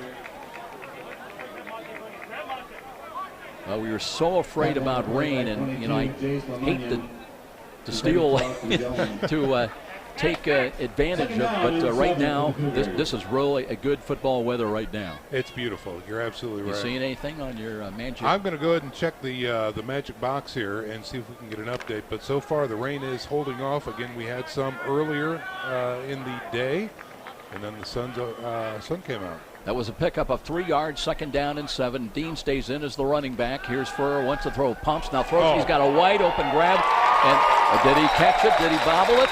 We're waiting. No, yeah, he made the call. It's a touchdown. Okay, yeah. Because Sept kind of bobbled the ball a little bit, but they give him the touchdown. So the time of the throw, 7:06. And Ferrer to Sept. That is like money in the bank. Beautiful throw. He had great separation. He had a bubble of about 10 yards by himself out there. I think the defenders just lost him out there, Joe. I got to tell you, Sean, last week, Sept got cheated on a call. He made an Odell Beckham catch along the end line. They ruled that he didn't have possession, and the film clearly showed that it was a touchdown. Now, the extra point is good. That'll make it 24-0 here early in this second quarter with the Cougars on top. Football fans, historic St. Felix Catholic Center is open for retreats. Located in Huntington, Indiana on 30 scenic acres with plenty of recreational areas and a serene Blessed Mother Grotto. St. Felix Catholic Center is the perfect location for a single day of prayer to overnight retreats. It's the former home of the Venerable Solanus Casey, so come visit today. You can plan your visit at www.sfcatholiccenter.com. You know, just a quick observation. Tom Burns, our referee, gathered his entire crew around there. I got to believe they were talking a little bit about that. But, yeah, you know, again, when you've got that kind of talent and going for you. They made the call, they granted it a touchdown, and a touchdown it will be. And a great drive that time. Started back at the 7, right, Joe? Yes, sir. Yeah, tremendous drive. Checking the weather here, Joe. We've got a line of scattered showers to the west, but nothing significantly threatening. Looks like the Kokomo area might be getting some more than moderate showers, but it's all good here. Hey, Sean, we're not in Kokomo, buddy. So that's good news for us. That's good. Maybe not so good. I know they've had some rough weather problems down there in the last few weeks, so our hearts go out to them. Now Nix will tee it up, kick it away from left to right. Still 7:06 remaining in this first half. Cougars, like last year, good start. Can they finish, though? And here's a kickoff. It'll stay in play. A return from inside the 2. And is that Garrick? No, it's Windebank. And it brings it across the 15 out to about the 17-yard line. Maybe the 18 is where Taylor will go to work offensively once again on the short end of this 24-0 score. Well, again, you talk about the Trojans' offense. Really, they've got some glimpses here, but they've not really been able to dial up anything sustained or anything from a scheme package offering that is throwing the Cougar defense into fits as far as that goes. So Cougar defense holding strong all day so far, still pitching a shutout. Nicely comes in as a running back. They do hand the ball off and a run to the right side, but there is nothing there as St. Francis waiting at the pass. It'll be a loss. Tim Barrett, number 21. Christian Johnson in the vicinity. Exactly. Christian Johnson getting his big paws out there and wrapping him up for a tackle for loss for Johnson. Mentioned nicely, last time they had the ball was limping noticeably, but not so much now. Up in the slot, the left side, they'll have Windebank. So 2 wide to the left. That is a loss of 1. Second down 11 for Everett Pollard. Pollard with a snap, short drop, looks to the right on the quick slant. That is incomplete. Intended, I believe, is that Lundberg there? No, it's Daniel Boyd on the catch. I'm going to do that all day. I want some over-under action on that. A number of times you say that. Third down and 11. Last week on third downs, they were just 3 of 16 against Malone for 19% for the year, 10 of 32 for 31% on third down conversion tries. Running back now, flip-flop to the left side of Everett Pollard out of the pistol. Looks to his right, points to his right. Play clock shows 10, still time, takes the snap. Here's Pollard looking, time in the pocket, now throws over the middle, and that one is caught for a first down. That was Daniel Boyd again. Boy, the Cougars had it defensively as trying to catch the number there, but reaching in, just kind of missed the ball. Yeah, you're exactly right. Over the middle there, it was a good crossing pattern. He got past the sticks, which is exactly what you want your receiver to have, is good situational awareness. And Boyd just makes the catch, and they move the chains. That was Jarrell Holman who had a chance to knock the ball away. Here's a off-tackle run, and slipping through, there's Tim Barrett. And he's up close to a first down around the 48, and he will have a first down to the Taylor 49-yard line. Cougars thought they had him wrapped up just outside the 40. Didn't happen. Yeah, Barrett doing a fine job slipping through a very small gap in the line right there very successfully, and he gets 10 plus for another Trojan first down. Cougars making some personnel changes late before the snap, which happens now. Option run, pitch right side. Here is Barrett, turns on the Jets, angles for another first down inside the Cougar 40-yard line. Now this is interesting. We see a good drive being put together here by the Trojans on the ground. They've thrown when they had to, but so far they've gotten the majority of their yards right on the ground here. And Tim Barrett leading the way, running the football. He ran for 103 yards last week and 2 rushing touchdowns. First and 10. Barrett again looking to run off tackle and splits the seam, spins, backpedals inside the 30 down to the 27. And a different looking Taylor attack now as we've got a Cougar down. And we will have an injury timeout. That looks like it's going to be Christian Johnson slow getting up. So a stoppage here at Darcy Stadium as Johnson now struggling to try to get to his feet and limping around a little bit. Slowly making his way off the field is Johnson, number 93, senior. And we'll have a little timeout on the field and give you an opportunity to let you know, ladies and gentlemen, that today's Catholic for a night of golfing, business networking, food, and fun this Thursday, September 15th at the Today's Catholic Meet and Greet event taking place at Coyote Creek Golf Club from 5:30 to 7:30 p.m. Bring your business cards and your best putting game, as the Redeemer Radio sports crew will be out there hosting that putting contest. Admission is $10, and RSVPs are certainly appreciated. You can learn more information at www.todayscatholicnews.org or find the event on Facebook. Barrett picks up 8 yards, 2nd down and 2. They've got it at the Cougar 28-yard line. Trojans trying to get on the board. Being shut out 24-0. Barrett again off tackle. This time Cougars got him at the point of attack, and nothing there as Eric Hemmelgarn on the stop. He is a beast, absolutely beast right there, breaking his way, shedding his tackle, wrapping up the runner very well. Loss of 1, back to the 29-yard line, 3rd down, and let's call it a long 3. Boy in the ball game, split wide to the right.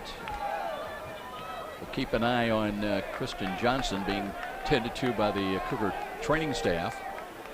Meanwhile, now Lundberg checks out of the ball game late. Play clock's at 7.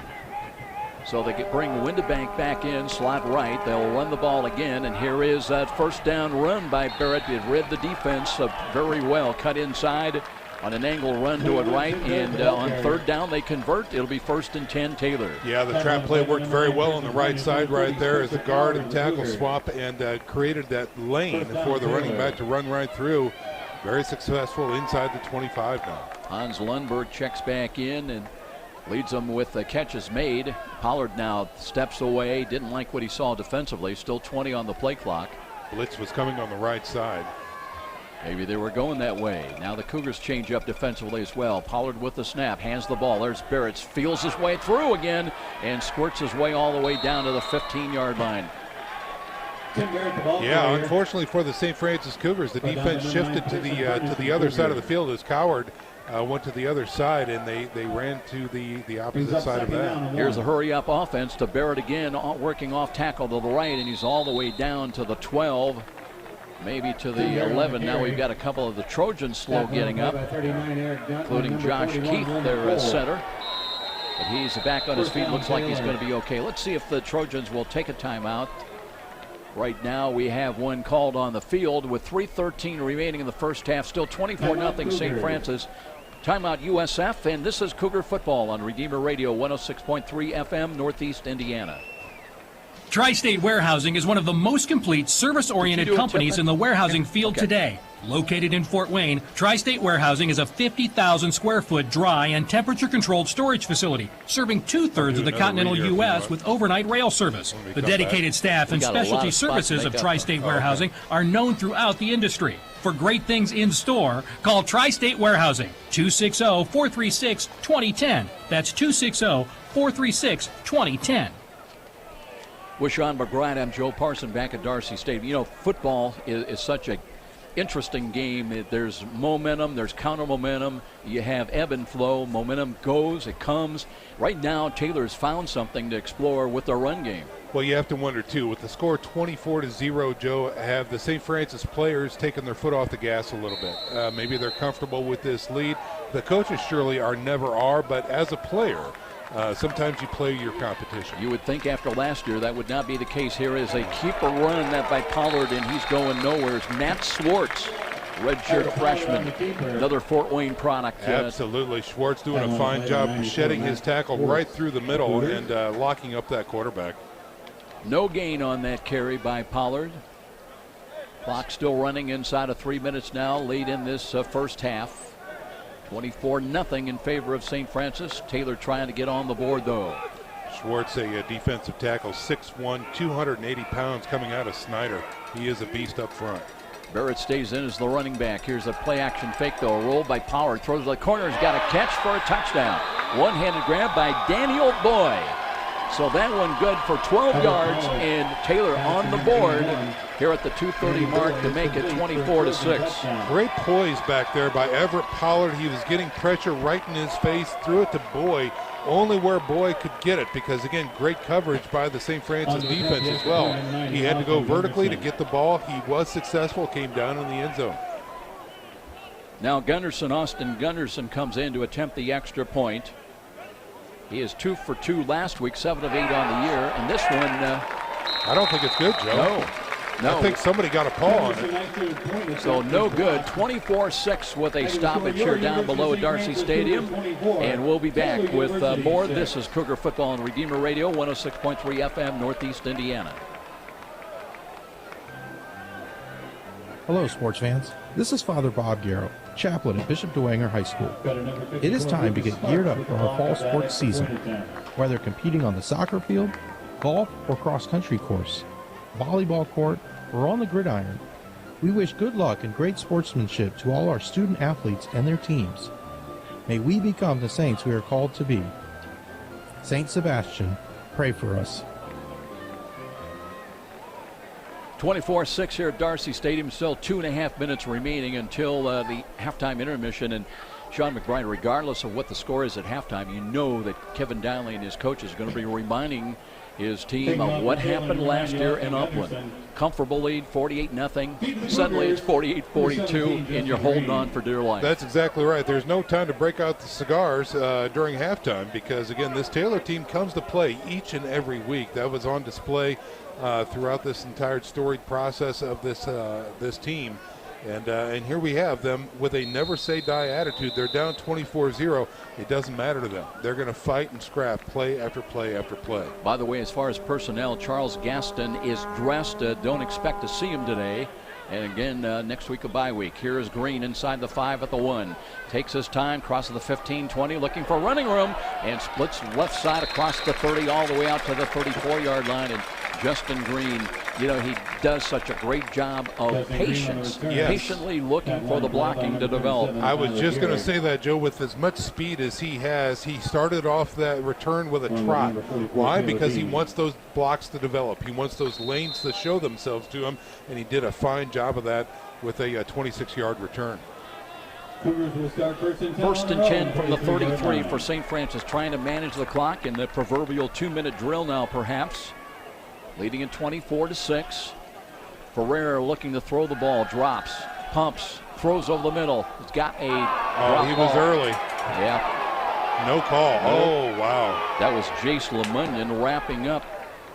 Ferrer's pass intended for number 19, Sean Boswell. Intended for Sean Boswell, but kind of tough to catch a ball. When somebody's hanging on you and wrapping up from the other side. Well, no call on that one, and that's how the cookie crumbles sometimes. Cougars going to make a change also now as they will bring in Jason Nicodemus. They call him a tight end, but actually lines up more as a wingback on the near side here. So second down and 10. Ferrer with 2 wide to his left. Wants to throw again. The rush is coming. Lobs the ball. He's got Harris. Harris works to his left. 35. Out to the 40. He's got a first down at the 43 and out of bounds up around the 46-yard line. And a little extracurriculars on the far side. Yeah, they threw him out of bounds after he was already out of bounds, but no flag on there. There is going to be a holding penalty against St. Francis on this one, though. It's coming back. Always look down to see the reaction of Kevin Donnelly, because he can let you know with his reaction whether he agreed with it. But it is going to be a walk-off against St. Francis, so they do not have the ball up around the 45. Although the ball's still sitting there at the 45. What's this about? Yeah, that is the good question. The screen actually, they're going to pick it up and walk it back now. The screen was flowing left, Joe, as you called right there, and unfortunately out in space it was very easy to see that one of the linemen took a defender and actually threw him to the ground. So this is going to be holding against the St. Francis Cougars. But they marked it off from the 32 all the way back to the 22-yard line. Yep. So instead of having the ball at the 45, it is going to be second down. And forever. Yeah. What's that, 20? You got to get out to the 43-yard line. 2:09 on the clock. Cougars up the line of scrimmage, ready to go to work now. The clock moves once again from the left side hash mark. Here's the snap to Ferrer. Pump fake again. Looking, throws over the middle. Tip ball incomplete.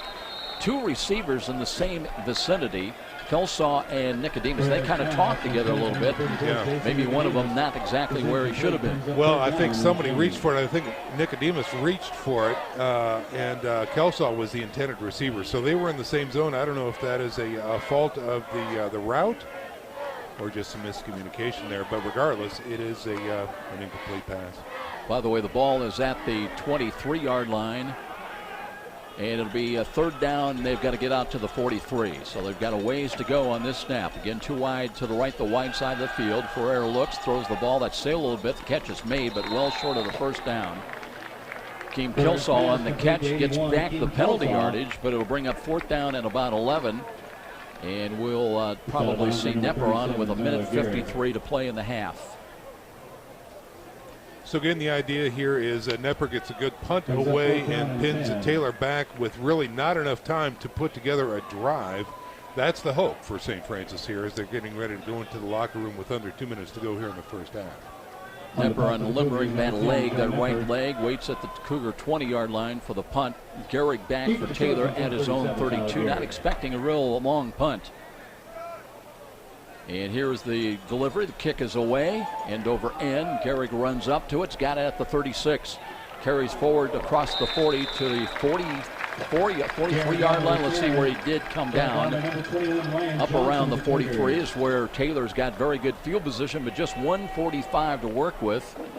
And the Trojans have got all 3 timeouts remaining. I like the confidence by Windebank there to actually on the run go after that ball and try to make something happen. And again, that is such a dangerous and athletic move, but he's pulled it off twice now. So the Trojans with very good field position to work with. They scored their last possession, missed on the extra point try, but on the board 24-6. Pollard looks, drops, throws left side, tip ball in the air, incomplete. That was off the hands of Hans Lundberg at 6'3", but no solo helmet in the vicinity. For number 87. So that stops the clock with 1:41 remaining. Nicely stays in, wide to the left. And up in the slot to the left side will be Windebank. 1:41 on the clock. Ball still at the Taylor 43-yard line. Here's Pollard dropping the throw. Loops the right side, and nobody home that time as Lundberg, again, the intended receiver, but he was running downfield and never looked for the football. That one sailed over his right shoulder, incomplete. And now to be third down and 10.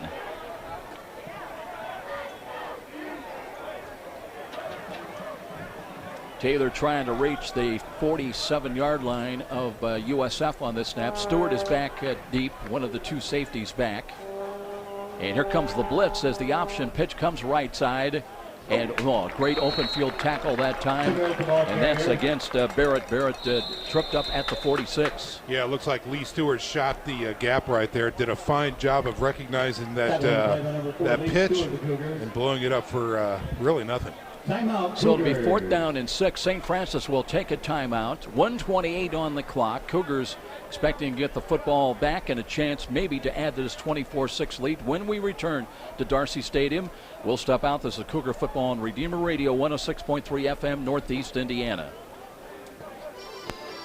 Amore's Pizza proudly supports Catholic sports. Try our Chicago-style stuffed pizza made with top-quality meats and cheeses. Your mouth will taste the difference. We also offer gluten-free options or many unique items.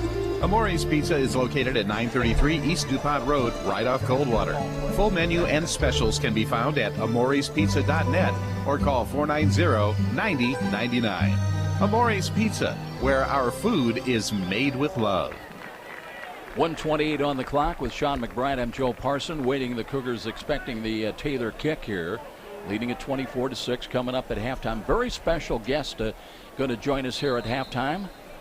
Talking football. No, not Notre Dame football, by the way. It's no, it's Cougar the other football. Team in the diocese. That's right, yeah. Bishop Rhodes is going to join us up here in the press box here in moments to kick off our halftime presentation.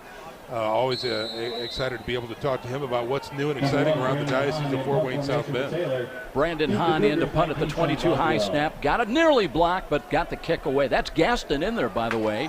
Returned by Boswell to the 20. Looking for a block. Got it at the 25-30. Turns the corner. 35-40. Still, and there's another penalty flag as he brought it up to the 47-yard line. So Sean Boswell picking him up, laying him down very nicely, but it looks like the Cougars will be backed up once again with 1:15 remaining here in the half. Boy, that's a tough one because, again, with 1:15 and the big playmaking ability by Nick Ferrer and company on offense, they had a real shot here with a short field to end out the first half with a score. They still do, Joe, obviously, but it sure would have been nice to start out things at the 47-yard line. Block in the back will back up the Cougars now. They'll walk it off inside the 35. They'll set it down at the USF 34-yard line. Still 1:15 on the clock. Cougars have one timeout remaining. Leading at 24-6. They put 17 big ones on the board in the first quarter, capitalizing on early mistakes by Taylor. Akeem Kelsall in the slot left side. Split wide of him will be Seth Coate. Coate with a touchdown catch today. Had 18 of them last year. Here's Ferrer now looking to hand the ball off and trying to find running room. That's P.J. Dean as he snuck through there and sneaks his way up to about the 39-yard line. Didn't look like there was much of a hole. No, absolutely not. But the great thing about Dean, one thing, he hits that hole with his shoulders square. That gives him tremendous vision at the line of scrimmage. And he was able to sneak through and find those holes when necessary. And it looks like we have a timeout on the field here, Joe, as the Trojan is down. Yeah, Michael Garrity being assisted. He lost a helmet. He's on his feet, looks to be okay. They're going to bring a trainer out to take a quick look, make sure he's okay. Clock now inside of 1 minute, stop with 56.2 seconds to play. So they will have a substitute. He's been spelling Dovey Gamble at one of the cornerback positions from time to time. Gamble comes back in. So it will be second down and a short 6 for St. Francis, moving from left to right with the ball at their own 39-yard line. P.J. Dean stays in as the running back. Gigner up on the wing to the left side, kind of the H-back in the scheme of things. Here's Ferrer looking, throws over the middle, tough pass. That one may be picked off. It is. It is. That one was a little bit thrown short. Blake Wheeler on the grab. So Wheeler with the interception, and now it'll be Taylor with an opportunity in 45.9 seconds remaining. Yeah, Akeem Kelsall, the intended receiver that time, right over the seam on the right hash, and unfortunately the ball just thrown a little bit too shy, and Nick Ferrer chalks up an INT here. Well, he had only 5 all last year, had 1 last week, so that's second of the season now. And they'll bring Everett Pollard back in at quarterback with still, and by the way, all 3 timeouts to work with. First and 10, Taylor at the Trojan 46-yard line. Sudden change for the defense. So an opportunity for Taylor to strike. Here's Pollard looking, screens the ball near sides, got a catch and some running room, but that disappears in a hurry. Richard Giordani on the receiving end, and that one looked trouble. It is a gain of about 7, but thought he might have had much more than that. Well, and how about Nashawn Lewis from his quarterback position right there, really stuffing that play. He was able to shed that lead blocker and wrap up the receiver to limit that gain, because that was a very well set up screen pass right there. Timeout by the Trojans. They have 2 remaining. 24-6 is our score, and we'll step out as well. This is Cougar Football and Redeemer Radio, 106.3 FM, Northeast Indiana. Diamonds are a girl's best friend, and diamonds are forever. And since 1988, Peter Franklin has been bringing you the finest diamonds imported from overseas diamond cutters. Peter Franklin Jewelers. Jewelry created from concept to completion by our master goldsmiths on staff. Peter Franklin Jewelers, with 3 locations to serve you: DuPont Road and Angola. Remember, it's not just jewelry, it's Peter Franklin. Second down and 3. Pollard rolls to his right, buying time, throws to a spot. That one knocked away. Good defense by St. Francis. Spencer Coward had the coverage, as Daniel Boy was the intended receiver. That takes the clock down to 28 seconds. So 3rd down and 3 for Taylor. They've got to reach the Cougar 44-yard line on this snap. Potentially able to go for it on 4th down, with the ball right now at the USF 47.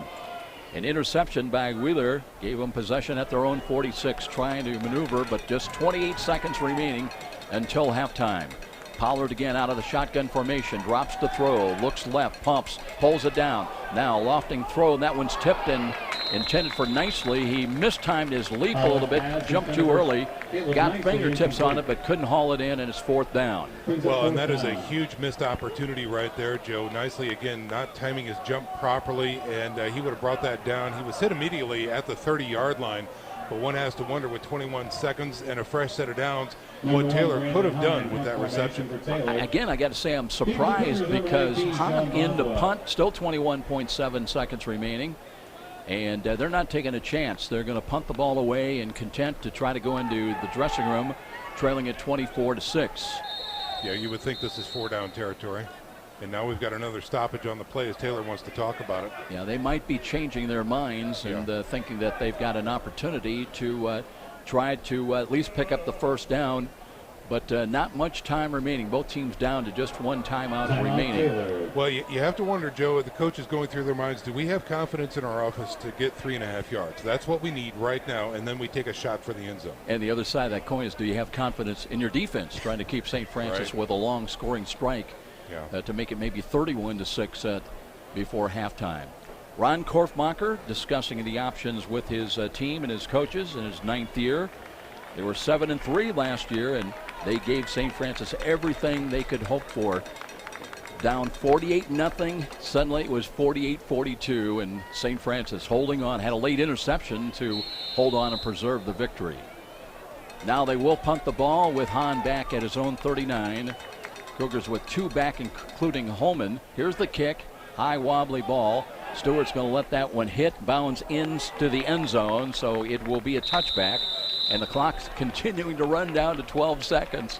So the Cougars will have probably 1 kneel down snap, and teams will discuss it all at halftime. And we'll be pausing for our interview with Bishop Rhodes coming up here before we take the break.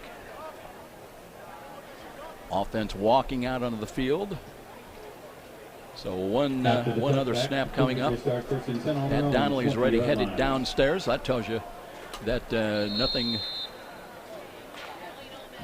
special is going to happen on this snap. In fact, they're going to drop back the running back just in center field position, and that is the kneel down by Ferrer, and that will take us to halftime. And let's turn things over to Sean McBride. All right. Absolutely. Well, very pleased and honored to be joined by Bishop Kevin Rhodes, the Bishop of the Diocese of Fort Wayne South Bend. And Bishop, it's great to see you out here. This is wonderful to have you. Indeed, it's been a fantastic road so far. And I'm wondering if, in fact, we don't have your microphone. Do we have... yeah, it's that one right there, Joe. We're going to try and pot him into maybe 3. We're going to try that one. Bishop, are you with us? I am. Hey, there he is. All right. Okay. Sorry about that. All right. What a beautiful day here. We had some rain earlier, but the skies are clear right now, and we're enjoying the hospitality at the University of St. Francis. It's been a lot of fun. You know, I always enjoy coming to these games, at least one a season, and I was worried about the weather too, but this was a great first half for the team, I thought. It surely was. A very good scoring so far, 24-6. I know it's difficult for you to kind of pay attention to the game because everyone wants to talk to you. Yeah, I get a little distracted, but you know what I enjoyed? Not only saying the prayer at the beginning, but also going to the locker room and meeting the players and praying with them. That was great. There's a lot of good young men. Wonderful. You know, this diocese is full of youth and a lot of vitality, not only here on the University of St. Francis campus, but around our high schools as well. And last night we were privileged to air the Bishop Dwenger game as they knocked off Homestead. But a lot of great things happening in our high schools today. Oh, you know, I'm really proud of Bishop Dwenger High School, Bishop Morris High School, and our also Marion and St. Joe's High Schools up in South Bend. That's one of the favorite things is getting to our high schools and seeing the great job they're doing. I didn't know Bishop Dwenger won last night until a little while ago. I was asking, so congratulations to all the Saints out there. That's exactly right. But again, we are here at Bishop Darcy Stadium on the campus of the University of St. Francis, and so many wonderful things, especially I know recently you had an opportunity to be with Sister Elise Chris downtown. Tell us a little bit about what happened down there and the great things that are happening with their downtown campus. Yeah, it's great that the university now has a campus downtown, and I was down there to, well, first of all, there's a chapel named St. Clair's Chapel in that building downtown, and I had mass there and dedicated that chapel. And then on another day, we had the blessing of the whole building. And so now with that business center together with the Performing Arts Center, it's just great to see that presence in downtown Fort Wayne. It shows the university really has a great vision. And there's still other things they plan on. I'm really looking forward to having a beautiful chapel here on the campus at the university. Hopefully we'll be able to raise the funds, and that's one thing that everyone's been dreaming about for years. Absolutely. His sister Elise, Chris, driving dreams into reality. It seems year after year after year, doing a tremendous job at the helm here at the University of St. Francis. And Bishop, as you look throughout the crowd, these sisters are present here. They're football fans, too. They're in the stands. Yeah. You know what? I love Sister Elise and the Sisters of St. Francis and Perpetual Adoration. You know, my home up in the South Bend side of the diocese, where I stay, is that I have a room at the mother house of the sisters in Mishawaka. So I feel very close to this community. We're really blessed as a diocese by the Sisters of St. Francis. Guys, I got to tell you that how big of the fans are the sisters. They listen to the games, and I had one come over. Joe, take it easy on the officials. They keep you in line, don't they, Joe? Yeah. Well, Bishop, what's on the horizon? What's new and exciting for you and your personal duties with the diocese here? I know you're always exceedingly busy, but it's always typically works of joy, and it's a great thing. Oh, there's so many things, Sean. You know, I think it shows the vibrancy of our diocese. There's always a lot of activity, and I'm looking forward in a couple weeks to blessing and dedicating the new chapel at Bishop Dwenger High School, and then the new chapel at Bishop Loras High School. So it shows the priority of the spiritual life in our schools, which I'm really happy to see. But a lot of good things happening through our diocese. Some challenges as well. You know, we've had 3 weeks ago, the death of Monsignor Seltzer, a beloved pastor, great priest, St. Charles, and then yesterday, on Thursday, the death of another one of our pastors, Father Jeff Largent, who was the pastor at St. Mary of the Lake in Culver, but served here in Fort Wayne several years ago.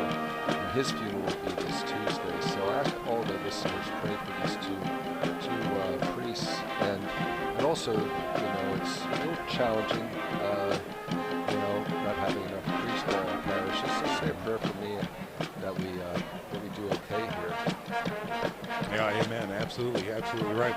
Well, Bishop, I know there's lots more people that want to see you, and a great halftime presentation here by the brand new University of St. Francis band as well.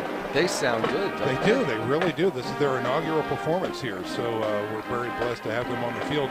A very special thanks to you for joining us today. We can't thank you enough, Bishop. Oh, you're welcome, Sean. Thank you, and God bless all your listeners. Amen. All right, Bishop Kevin Rhodes, our special halftime guest here for our halftime presentation. So we certainly thank Bishop for joining us today. Joe Parson. We'll be back with more football here at halftime. 24-6 is our score. This is Cougar Football on Redeemer Radio, 106.3 FM, Northeast Indiana. All right, shall I do this 30 and then into the halftime open? Yeah, I tell you what, let's, because we're probably behind a little bit, are those all, This is the Stoner spot. This finishes up for yeah, let's run that, and let's steal a 30 from halftime also. Dr. John Pritchard. Sounds good. You see, okay.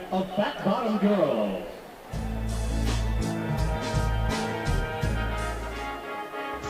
Are you looking for an orthopedic specialist? Ortho Northeast has been serving the community for over 50 years with offices in 3 convenient locations. Look for the location nearest you. Dr. John Pritchard is a board-certified orthopedic surgeon with 20 years of experience with OME and can assist you with the best treatment plan for your knee or shoulder pain. Dr. John Pritchard is looking forward to meeting you and helping with all orthopedic needs. Call Dr. Pritchard at 260-484-8551 or visit the web at www.orthone.com.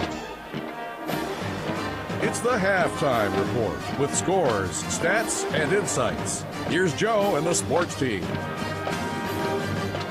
Welcome back, everybody, with Sean McBride, Joe Parson. Getting cloudy again here at Darcy Stadium, but the Cougars on the long end of a 24-6 lead at intermission. Let's recap the line score of the ball game. St. Francis put 17 on the board in the first quarter. And after a blocked punt, they took over at the possession at the Taylor 35.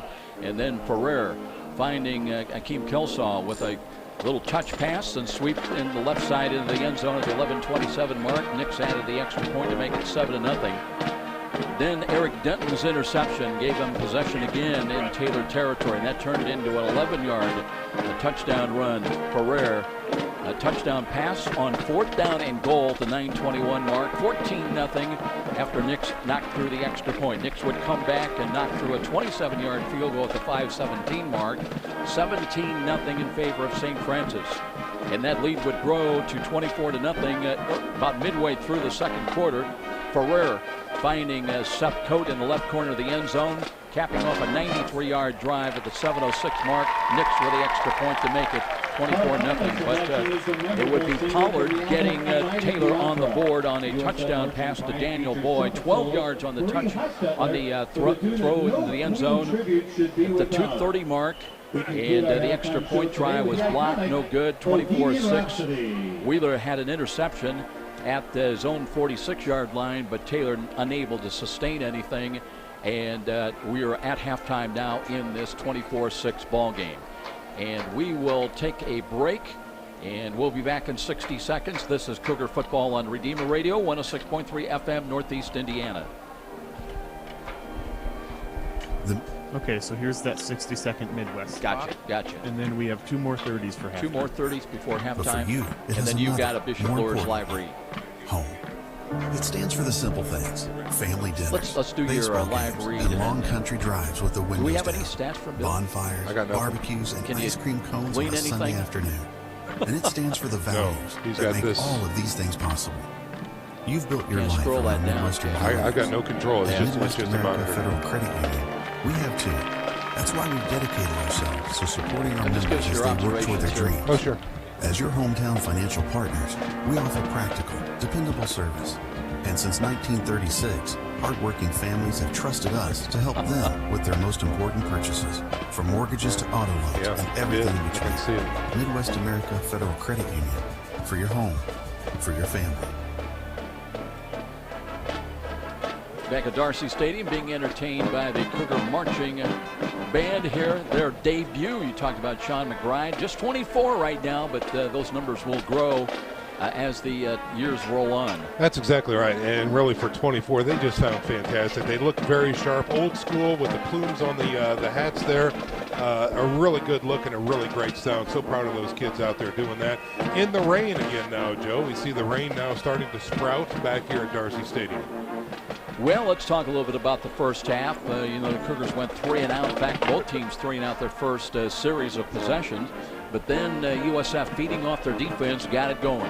Yeah, you're exactly right. And that's exactly what you want out of your defense. A tough, stifling defense out there that gives not only the offense the ball back, but the offense back in good field position. And we've seen the Cougars enjoy some good field position throughout the contest. But really, when we talk about the offense, again, a nice 93-yard drive for the Cougars, putting points on the board as well. So not only does the short field work for them, but they have proven to us that they can make those long, sustained drives. Now, to end that first half, we saw them give the ball back to Taylor as well. So you have to wonder if the kids are thinking, hey, we're up 24 points in the first half, maybe we can relax a little bit. This is not a team you can do that on.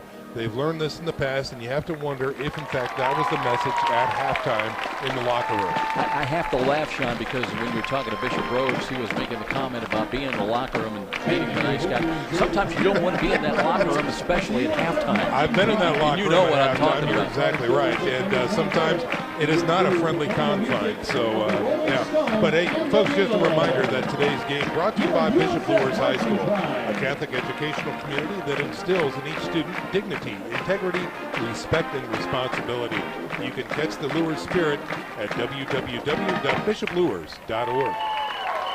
Well, don't forget, Taylor won the toss, deferred. They'll get the ball to start this second half. And Sean McBride looks like he's going to ride the rapids here and try to bear through some rain showers beginning to develop once again here at Darcy Stadium. And while we've got a moment, I tell you what, while we wait for the teams to come out, the specialists, let's take a 1-minute timeout. We get ready for the second half. This is Cougar Football on Redeemer Radio, 106.3 FM, Northeast Indiana. Life is a journey to God. We stumble, we get lost, we lose the light. The best way to navigate the journey is turning to the Catholic faith. Our daily life of spouse, children, neighbors, the stress of work and worry often lead us away from Christ. Whatever your trials, temptations, or tribulations, the Catholic faith is here. You can find the message of hope, trust, and conversion right here on Redeemer Radio. Welcome home to your family of faith. Programming on Redeemer Radio is underwritten in part by Bob Busher Homes. Floor plan customization is what they specialize in. Find floor plans, building sites, and read Bob's story on the web at bobbusherhomes.com. Bob Busher Homes is locally owned with offices in Fort Wayne and Angola. For more information about new home building or remodeling, Bob Busher Homes can be reached at 260-490-3355. Back at Darcy Stadium, well, the umbrella's beginning to emerge, but also the team is coming out. And Sean McBride making his way down to field level. We'll be checking in with halftime comments from head coach Kevin Donnelly. Some things to be happy about, some things perhaps to work on here yet in the second half. And it all starts with defense, as the Cougars will have to defend. Taylor will have the ball to begin things here in this second half. So hopefully a little rain was the only problem that we'll have to contend with in the second half, and no lightning. That's where you have some real problems. Downley out on the field and looking right behind you, Sean. Talking to one of the officials, the referees. We might want to wait just a second on that conversation, but we'll be checking in with the coach here shortly when we have a quick moment. And we'll see what Coach D's got to say about that first half. Might be able to catch him now, or maybe not.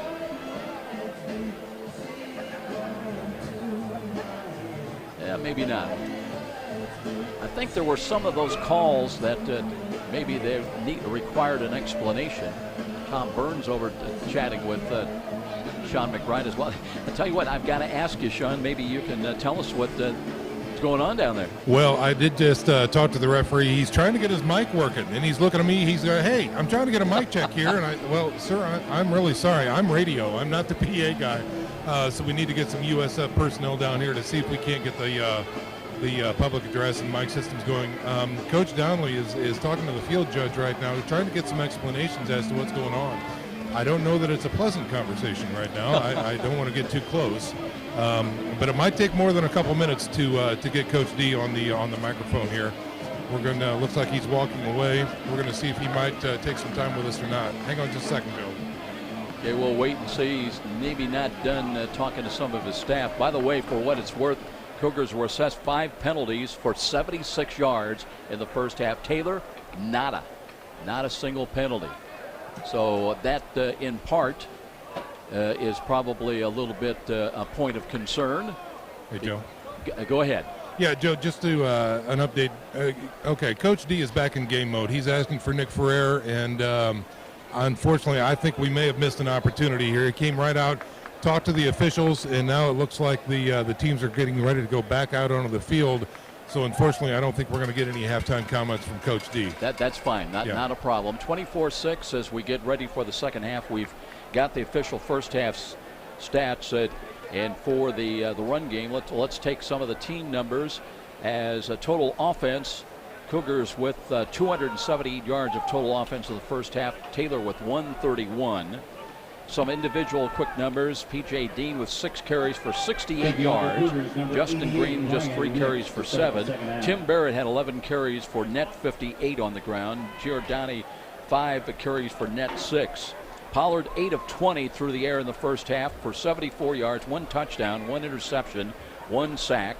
Ferrer, meanwhile, was 14 of 25 for 210 through the air, 3 touchdowns, and 1 interception, no sacks. Daniel Boyd, 4 catches, led Taylor with 43 yards. Monte McDowell led St. Francis with 5 catches, 51 yards. Kelsaw with 3 catches, 29 yards, a touchdown. And Rocky James, 2 catches for 78 yards. Seth Coate, 2 catches, 29 yards, both good for touchdowns. So there are some of the first half numbers as we wait for Taylor still to come onto the field and we get ready to start this second half. 24-6. Sean Boswell had 4 punt returns, a long of 39. Meanwhile, Tyler Gehrig with 2 punt returns for a total, well, he averaged 9 yards a punt return, a long of 10. And defensively, Spencer Coward with 5 total tackles, tied with Eric Dunton in that first half. Lee Stewart had 4 tackles, Jarrell Holman with 4 tackles.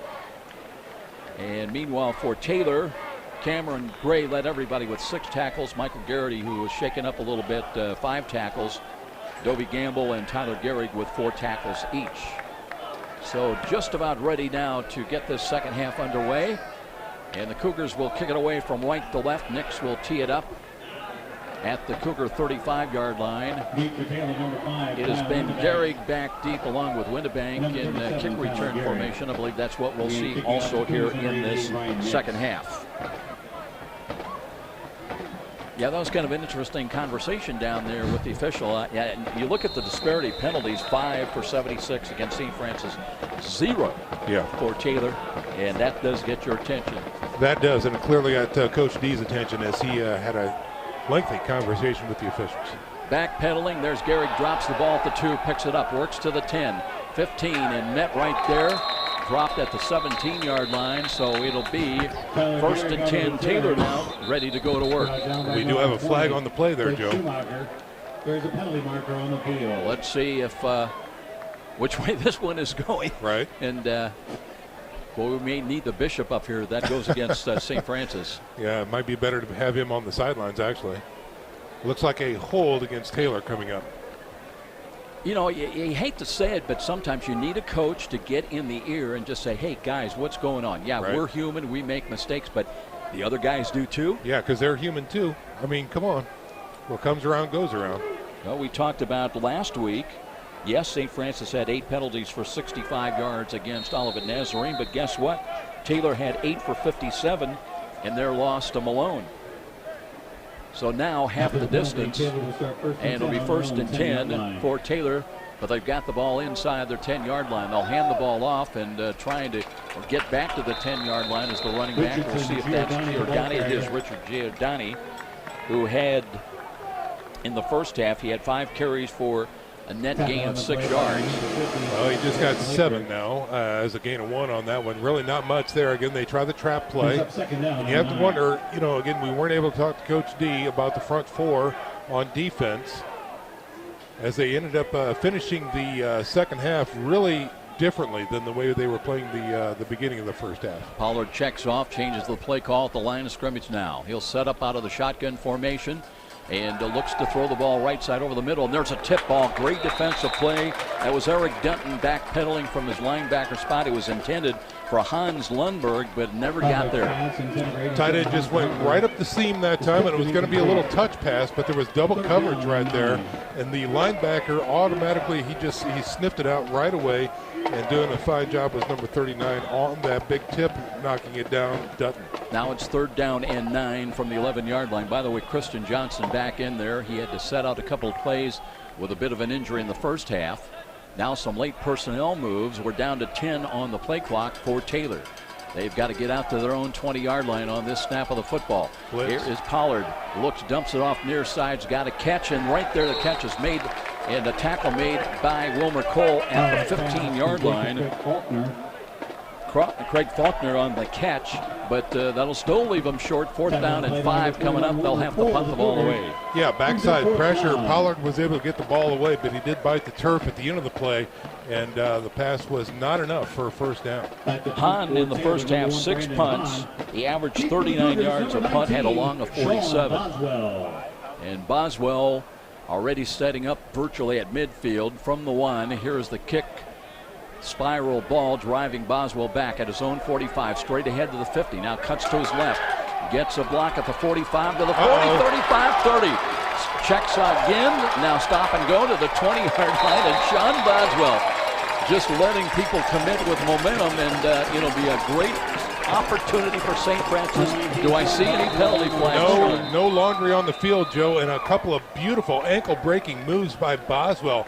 This kid has some great situational awareness, some great patience, turns on the speed when he needs it, puts the brakes on when he needs it. What a beautiful run that time.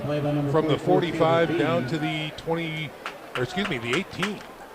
And we've got one of the Trojans still on the field being tended to at about the 25-yard line and very near the Cougar bench. Have not been able to get that number as of yet, but St. Francis will send the offensive unit on the field here momentarily. Try and expand on what is a 24-6 lead. And it'll be their first possession of this second half. And, Joe, we talk about the first possession of the second half for both teams being so exceedingly critical because it typically sets the tone for the rest of the game. And again, St. Francis defense for the 3-and-out right there. And Boswell really setting up the offense already inside the red zone before their first snap. This could be a great turn of events for the Cougars to start this second half. That might be Alex Anderson being helped off the field, limping noticeably. But meanwhile, USF ready to go to work. 1st and 10, knocking on the door in the red zone. They've got it at the 18-yard line of Taylor after that marvelous punt return by Sean Boswell. Kelsaw is up on the slot to the right side. And Coate is wide to the left, has 2 catches, but guess what? Both of them for touchdowns in the first half. Here's Ferrer, screens the ball. Nicodemus bangs his way to the 15. Backpedals for more yardage all the way down. Late spin down to about the 11.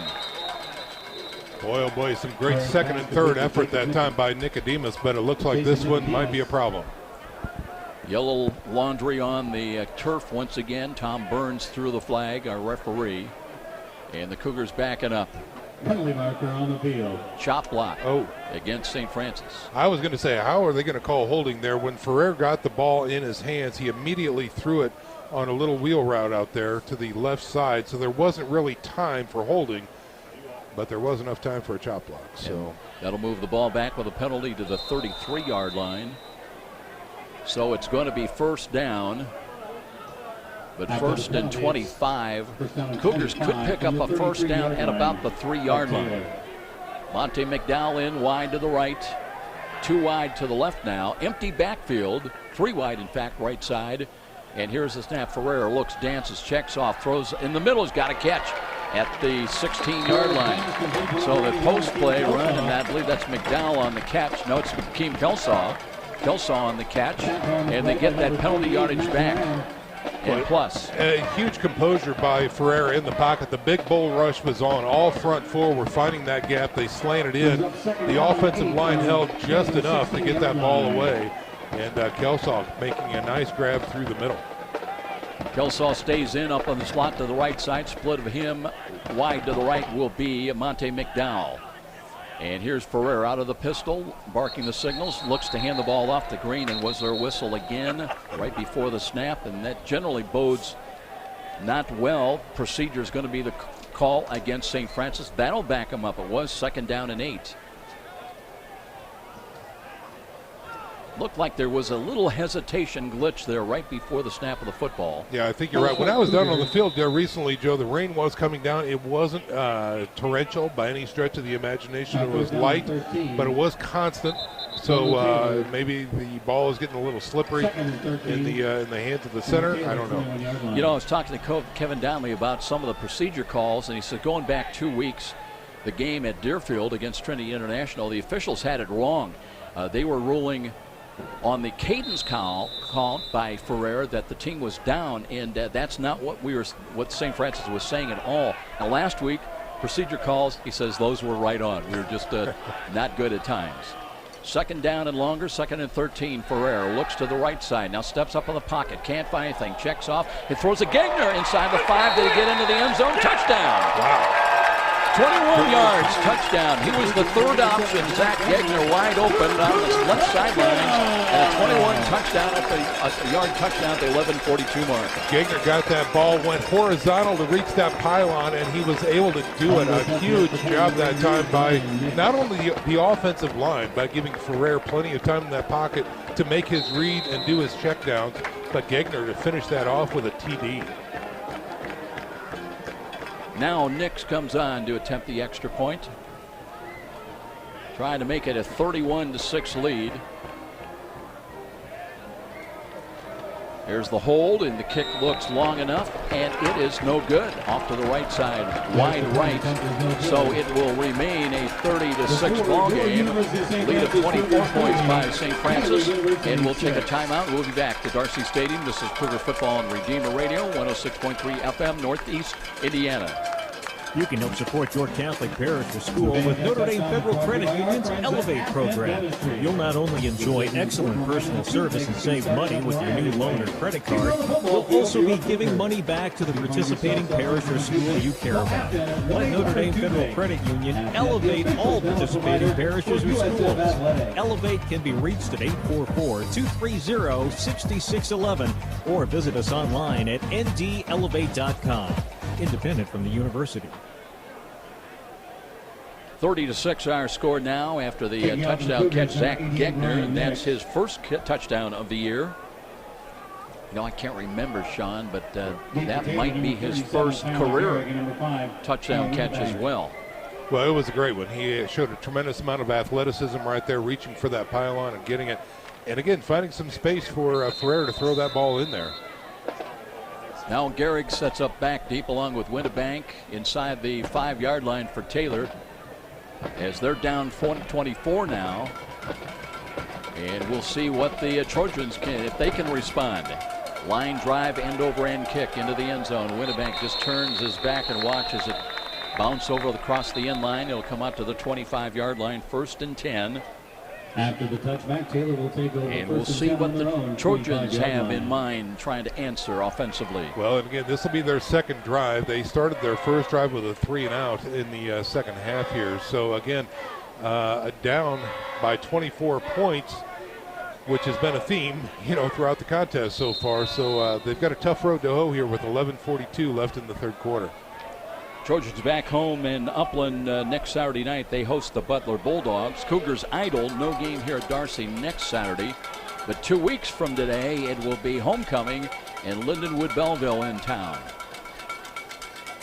Here's the snap now, and they'll run the ball to the right side, and a good tackle made by Denton as he let the ball carrier Giordani come to him and holds it to about 1.5 yard gain. Standard play right through the middle. They were trying to slant in, and again, Dutton holding his ground right there from his linebacker position. Makes a nice stop. Marcus Sept now checks in, one of the linebackers, and I know you saw a lot of him a couple of years ago. Playmaker for Bishop Dwenger Saints right there, number 31, doing a fine job for now the St. Francis Cougars. 2nd down and 8. Pollard out of the pistol, wants to throw, 2-step drop, looks, pulls it down, throws over the middle, has got a catch, but again, they're going to only have a minimal gain to about the 27, maybe the 28-yard line. They're going to spot that ball at the 30. It was nowhere near the 30. Not even close. Wow. Again, Dutton on the stop that time.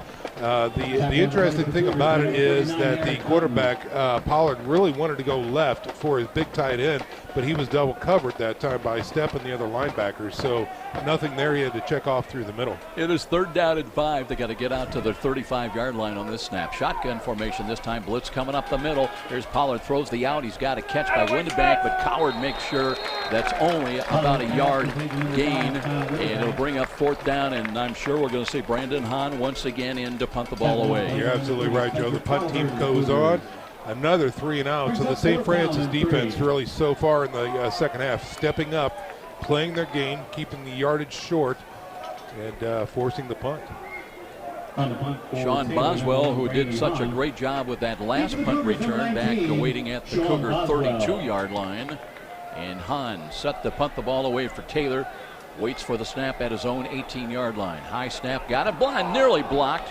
Coming through there, that was Seth Coate, and the ball bounces through, picked up by Boswell, fakes to his right, and runs against 3 defenders. Not much there available that time for Boswell, as it'll be 1st and 10 at the USF 30-yard line. Well, it's interesting. Boswell was waving his teammates off, thinking there wouldn't be a return, and the ball literally just leapt right up into his hands from where he was standing, so he decided to try to make something out of it.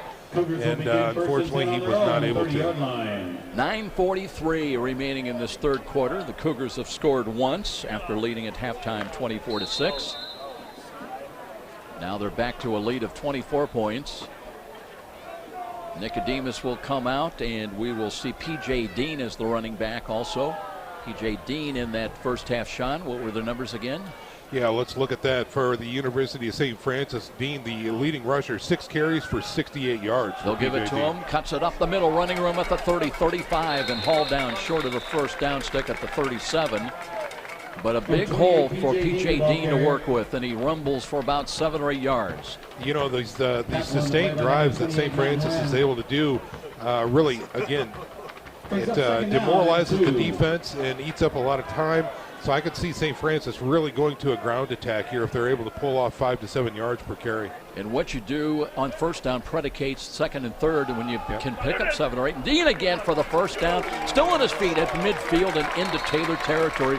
Again, good job. You know, keep in mind, this is a young man, did not play the last week or two, and you get hungry. Yeah, well, and you wouldn't know it by his performance that he might have a little rust to knock off.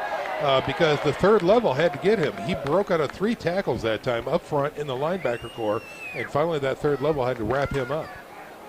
By the way, we talked about Charles Gaston, too, being dressed and not expected to play. I did see him on special teams, so he's at least had that 1 rep. First and 10 at the Taylor 49. Ferrer looks to P.J. Dean, cuts it up again, bangs his way to the 45, backpedals now, down inside the 43-yard line. Yeah, that's a gain of 5, maybe even 6, depending upon the generosity of the spot. And again, those first downs, you know, when it's second and short like this, the playbook is exactly wide open. But again, if you can get that kind of yardage on first down, why throw it? You don't have to. 2 safeties back for Taylor now with 8:15 remaining in the quarter. Ferrer eyes that Taylor defense. He's got 2 wide to his left as receivers once again. Long count from the line of scrimmage, still 10 on the play clock. Dean off tackle, now cuts it up at the 40-yard line. He's got a first down, carries down to the Taylor 37, maybe another yard down to the 36. We'll see where they spot the knee. The offensive line for St. Francis is owning the Trojans right now. They are having a significant push, whether it's inside the tackles or going off tackle. They are getting the yards required to keep the ball on the ground, keep the plays safe, and still moving the chains. And let's credit that offensive line. Brian Gegner at center, the veteran senior, Zach Menardo and Jalen Gamble at guards, Keegan Bruner and Alex Woods.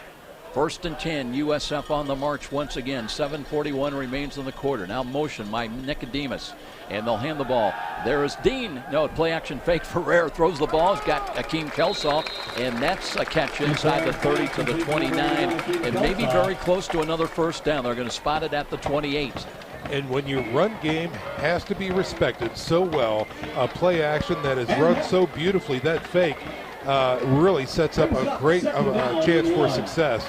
And that was a 9-yard throw and catch that time for St. Francis. Second down and short. Rocky James checks in. He's split wide to the right, the short side.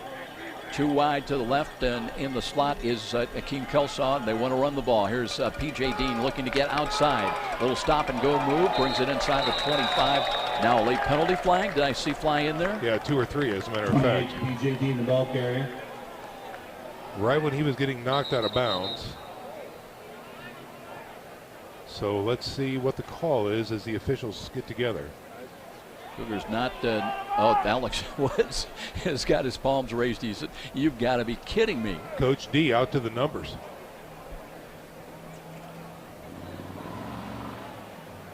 Face mask against Taylor. Okay. So what was Alex upset about? He must have heard something wrong. Maybe it was his number, but they were talking about the other team. Well, that's a good point. That's a very good point. So the walk-off will take the ball down to the 11-yard line of the Trojans. Clock, by the way, moving now inside of 7 minutes. So it'll be first and 10 at the 11-yard line. Kelsaw and James split wide to the right side. Nicodemus up on the slot to the left.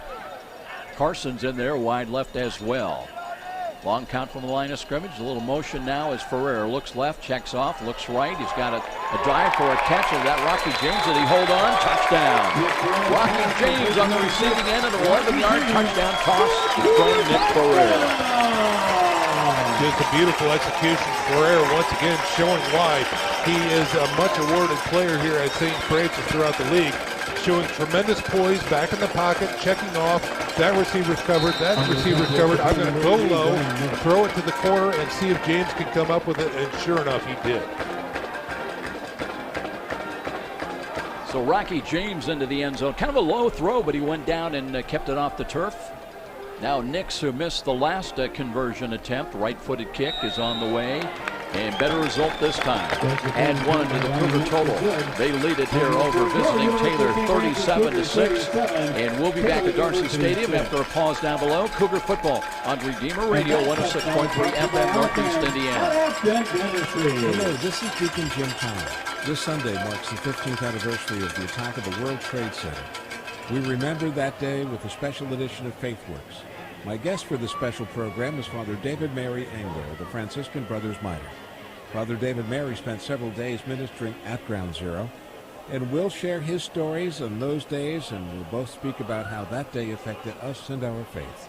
Join us Saturday and Sunday at 10 a.m. and 6 p.m. for FaithWorks on Redeemer Radio.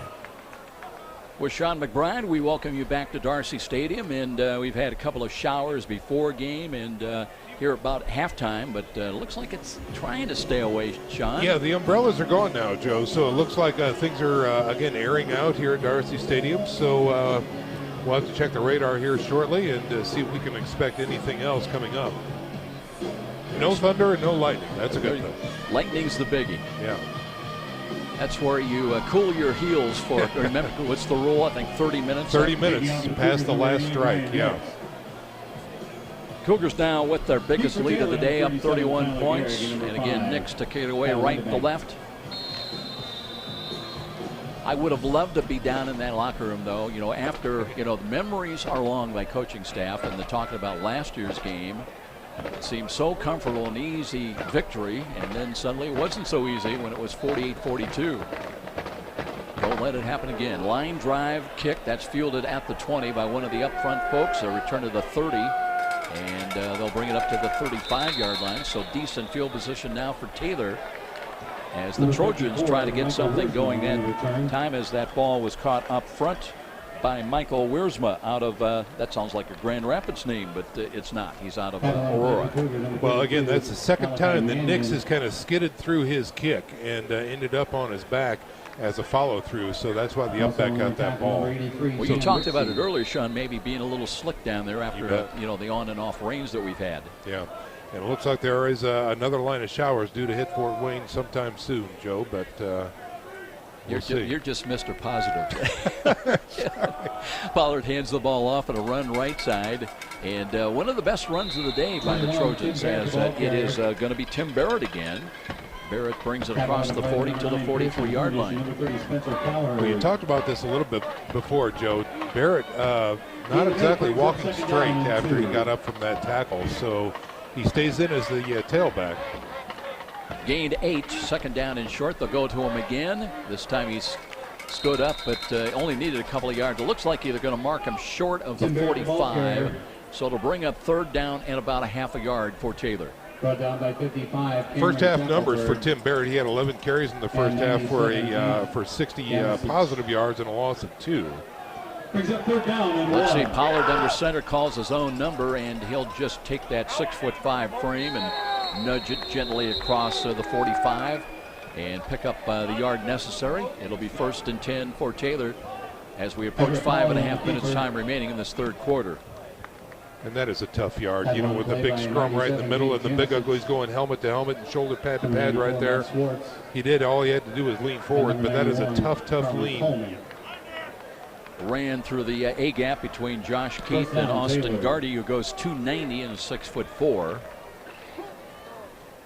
Keith looking to make sure where they spot that ball at the 46-yard line now. It'll be 1st and 10. And option run again. The pitch comes, drop ball. That's picked up by Barrett. Spins forward, still on his feet, and gets back. Positive yardage up close to midfield. They'll mark him down at the 49, but Cougars had him lined up for a loss back around the 45. Completely unacceptable, Joe. That should have been a tackle for loss of 1 yard. Instead, he gets positive yardage of 3 yards that time. Cougars really kind of fell down on that defensive play. That's kind of where at times you lose your focus, where you look at that scoreboard and, you try to phone it in, and you can't do that. No. Gain of 3, second down and 7. Pollard again drops to throw, looks over the middle, drops it off, has got nicely with the catch, and he's got a first down inside the 45 of USF. And St. Francis thought they had the ball for a moment, but I think they're going to rule it 1st and 10 at the 44-yard line of St. Francis. We've got some defensive substitutions now coming in for St. Francis as well. Host of silver helmets coming in. Lucas Sparks will check back in there, one defensive end. Christian Johnston stays in there. And Eric Himmelgarn. RN. RN. I dream about that at night now. 2 years I had it wrong. 1st and 10. Trojans now into Cougar territory. Play action fake. Here is Pollard. Throws right side. He's got a man open down low. Knocked away. Good saving. Now a late penalty. He was playing. Wilmer Cole going to get flagged here. Daniel Boy was the intended receiver. Boy, I don't agree with that call whatsoever. That was just great coverage. And of course, the St. Francis Cougar faithful voicing their opinion. Look at Kevin Donnelly. He's out at the numbers. He is irate. He's out at the box. He's near the 20-yard line. He is irate. He had words at halftime when it was 5 penalties, 76 yards, St. Francis. No penalties, Taylor. And he is getting his point across. Wow. The flag is waved. They're going to pick it up. Well, that's one way to win a debate. Yes, it is. Wow. I'd say you get one of those, and that's about it. Wilmer Cole was just playing the ball. He went up and reached out that left hand to bat the ball away. Now he's had time to recover. The other interesting thing that happened on that play, and unfortunately I didn't get a number from the defender, but they called a blitz, and the quarterback that time for Taylor got absolutely planted. Everett Pollard threw the ball, and he got planted into the turf. Now he's had some time to catch his breath, but I know he took a big shot on that last play. So it will be 2nd down and 10 with the ball still at the 44-yard line. Well, the Cougars trying to make a defensive change, and I'm not sure they're getting the point across, as we might be having some showers come in once again. And now the officials come in, blow the whistles, and we're going to have, a timeout? Is that called by Taylor? But, Taylor calls it, yep. 4:21 remains in the quarter, 37-6. St. Francis will be back with a timeout. This is Cougar Football on Redeemer Radio, 106.3 FM, Northeast Indiana. Spherion Staffing, locally owned by the Pentenberg family, excels in finding the best candidates for industrial, clerical, customer service, non-clinical healthcare, IT, and professional direct hire placements. Spherion clients are accustomed to getting the right employees at the right time, every time. Spherion Staffing supports the proud excellence of the Dwenger Saints and the Lures Knights, both on the field and in the classroom. Whether you're seeking your next career move or searching for great employees, call us at 260-496-9900 or visit us on the web at spherion.com/FTWayne. Well, we have seen Coach Kevin Donnelly come out at times and express an opinion. And at that time, it took it to a new, entire level. Yeah, it did. He was out at the numbers, outside of the box, near the 20-yard line, and he was not using his quiet voice, Joe. 44-yard line is where they spot the ball, 2nd down and 10. Motion now left to right behind the line of scrimmage. They'll hand the ball on the jet sweep coming up. And running down the right sidelines is, they used that time Tim Barrett as a wide receiver, and then they used him in motion, and they will have a first down. Great, let's see here, great open field blocking that time by the guard who had actually come out on that sweep and really gave him that edge, as number 4, Cole, was not able to make that turn and get that tackle. By the way, check that, I'm sorry, that's Lee Stewart, number 4. Both Giordani and Barrett were in on that last play, but now just Barrett was leaning forward, takes the handoff, and runs into a wall at the Cougar 33-yard line. Picks up maybe about a yard.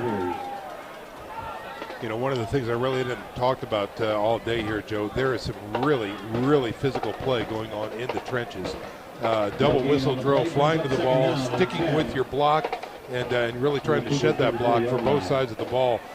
These guys up front are really, really going at it today. And I tell you what, Taylor, no slouch. They've got some big boys. They average 293 a man tackle to tackle. Pollard bobbles the ball and then throws. There's a penalty flag thrown as they're battling for the first down stick inside the USF 25 on the completed pass. Let's see if this one's coming back as our referee Today, Tom Burns. So the penalty marker on the field. And it's going to be Taylor backing up. Yeah, a quick screen out there to the left side. It was set up very well. They did have positive yards, but penalties always hurt you. That's all there is to it. Haven't got the official indication yet on the call.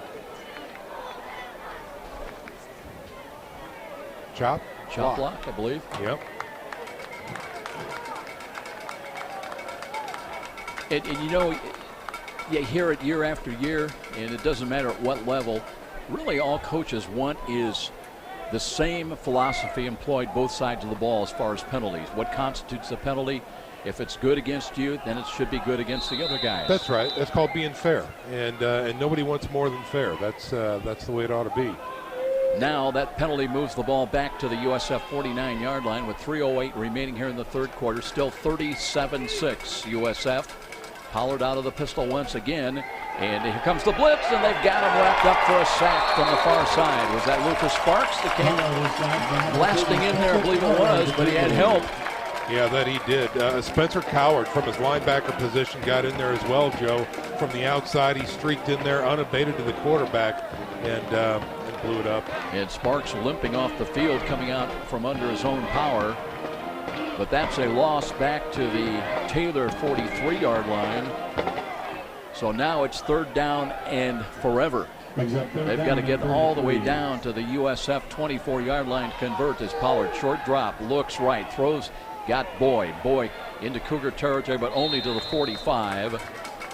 And now Hahn will come in on fourth down to punt that ball away, or will he? That's a good question. No, it looks like he is coming on, Joe. Yeah. Eric Dutton and number 9, Pearson Hines with the Cougars. Clock will tick away inside of 2 minutes. Time late here in the third quarter. I think he's going to try to angle this one for the corner, as again they're on the St. Francis 45 here, so he's going to try and get this one to hang high and angle out of bounds for a chance of no return by Boswell. Well, we've seen him earlier, and he was effective with that. We thought it was kind of a muff punt, and had him inside the 10. He waits at the 41, Brandon Hahn, to punt the ball. Good delivery. Rush is coming, got it away. Straight down the middle, though. Boswell sees it bound to him inside the 10, and that going slipped a little bit on the turf trying to make a cut, but it'll be very poor field position for St. Francis. They'll have the ball with 91 seconds remaining in the quarter, and their lead is 31. Again, another effective short punt there by Taylor. Pins the St. Francis Cougars back inside their 10-yard line. So it's a practice play, and they do it very well. Taylor does. Umbrella's back out here, Joe. The rain now a little heavier. Mirror Lake is dappling. Is that an accurate word? It is if you say so. Who am I to judge? First and 10. USF will have the ball at their own 9-yard line. And it looks like Aaron Harris is checked back in as the running back now. And he will line up basically inside the 2. Ferrer, they're waiting, though, that the referee, Tom Burns, just coming back into the middle of the field right now, and they've not marked the ball ready for play. And I believe that's going to happen right about, well, maybe not yet either. Not sure what they're looking their side. Is that a question about do they have the right ball in? Here's the thing. I think, did the Cougars come up with maybe the Taylor ball? That is exactly the case. Okay. Yeah. Thought they had a souvenir, didn't they? I never knew that for a long time, that you could play with your own ball. Ladies and gentlemen, please, no whistles in the stands. Thank you. Here we go. Ferrer now looking to Harris. Harris off tackle to the right side and runs into trouble at about the 10, just trying to cover up and hold the ball. Yeah, boy, I thought for sure he had that corner, but he did not. Taylor did a fine job stretching that play out, allowing the linebackers to get over there and make a stop. The 36, Blake Wheeler. So the ball right at the 10-yard line. And call it a gain of just 1. Second down and 9. McDowell in wide to the right. Do you dare throw the ball this deep in your own territory? Cougars also with Trevin Carr, who's in there now. Seeing some minutes. Short drop, a throw to the right side, and there's a reaching for it. McDowell with the catch. Yes. Got it. Wow. He was turned to the inside. The ball was going to his outside. He had to almost do a 360 turn and reach out with those long arms and grab it. Yeah, and that ball would have been out of bounds, but he was able to bring it in and get a first down. Tremendously athletic move there by McDowell. Now we have a steady rain pouring down here at Darcy Stadium. Final seconds of this third quarter. And that ball's going to be a little bit wet as well and tough to handle. Ferrer looks to see if he's going to hand that ball off. He does. And straight up the middle, running room, and cutting to outside is Harris. Harris to the 30, 35, 40, 45, 50. A little stop and go move and nudged a little bit on the back, running out of bounds. Here's the ball carrier. And no harm, no foul, apparently. So it'll be very good field position. So with 12.4 seconds remaining in the quarter, 1st and 10, USF into Taylor territory. Tremendous run, just a tremendous execution. Trap play through the middle. He bounces it outside to the right, and he had daylight, and he ran and ran. Could you go out and check my car? I think I left something out there. I think the lights are on. Well, good luck with that. That's why they have AAA, Joe. We have a downpour, and that is the end of the third quarter. So 31-6, St. Francis, and hopefully no lightning to accompany this downpour torrential, but we'll head to the fourth quarter. Cougars on top here at home. Cougar football on Redeemer Radio 106.3 FM Northeast Indiana. Hello, I'm Tom Steele with Tom Steele Tire and Auto Repair. A family-owned business. Robert, looks like we're in good shape, headed to the fourth. We carry all major brands of Buick. Yes, sir. And we have one Midwest FCU 60 this quarter. I'll plan on taking it at the end unless you instruct me otherwise. Okay. Tom Steele Tire, North Clinton or Illinois Road. Give us a try. I won't ask You'll you be to go out glad there. you did. With Sean McBride, I'm Joe Parson, having fun where it's dry here in the press box. And nowhere else. And look at the rain coming off those umbrellas. Yeah, it is more than wet. Now the wind kicking up as well. Yeah. And coming out of the west-northwest.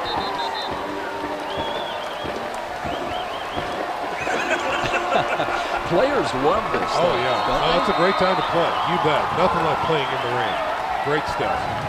Monty McDowell jumping up and down, but I mean now that wind has kicked up, and now the USF will have it behind him as run the ball here. And is that Green? Justin Green pushes the pile inside the 45 and still down inside the 40. Aaron Harris, the ball carrier. Oh, Aaron Harris. I thought I saw. Well, it is 37, not 17. So Harris getting the lion's share of carries now, late in the third quarter, now into this fourth quarter. They'll give him a gain of about 6 yards, 2nd down and 4. Well, we saw a lot of this last night late in some of the high school games. Sean, did you guys get caught? Yeah, we were out at Homestead broadcasting the Bishop Dwenger victory out there, and nothing like this. We didn't have the sheets of wind and rain coming down, but it did get wet. Yeah, that one looked like problems. Again, a little flinch right before the snap of the football procedure against St. Francis. So 2nd and 4 becomes 2nd and 9, and the ball will come back close to the 44-yard line of the Trojans.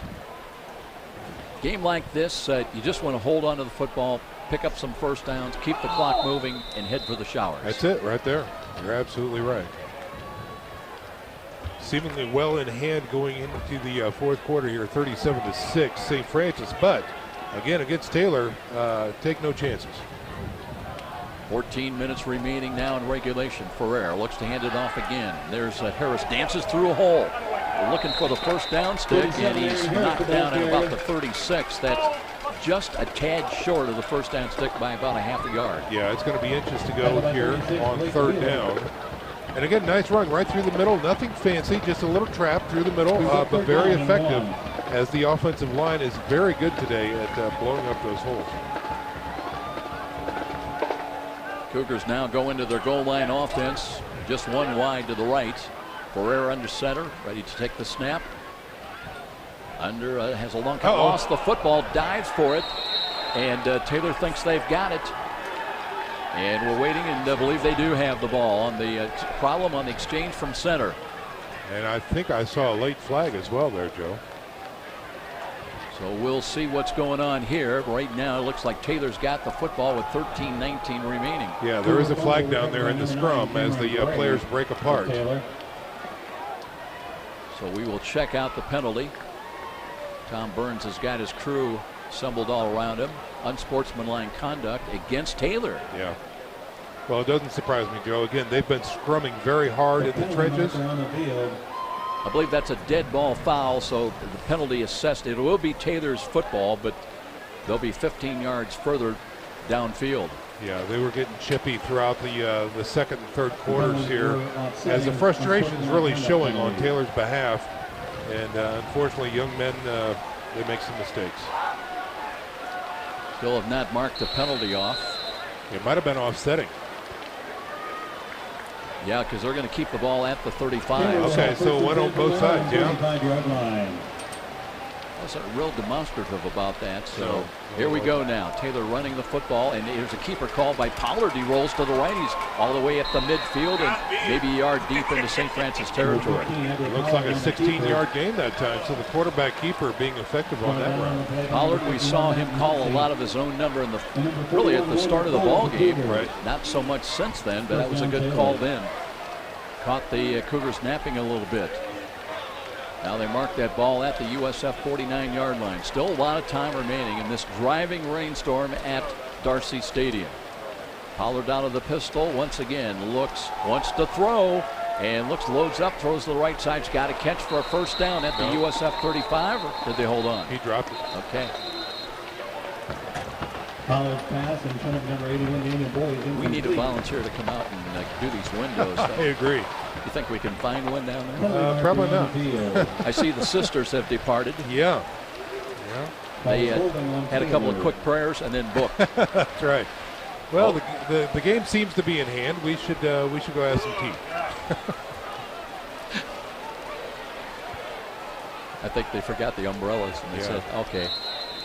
By the way, they're going to bring the ball back.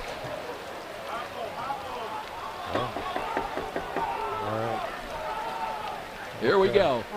Ball's back at the 41 now of Taylor, and they'll run the ball up the middle. They got to, nothing they there. get to the 40. They had a push. He bounced off the initial hit, tried to get outside, and again gets wrapped up quite easily. So no gain on the play.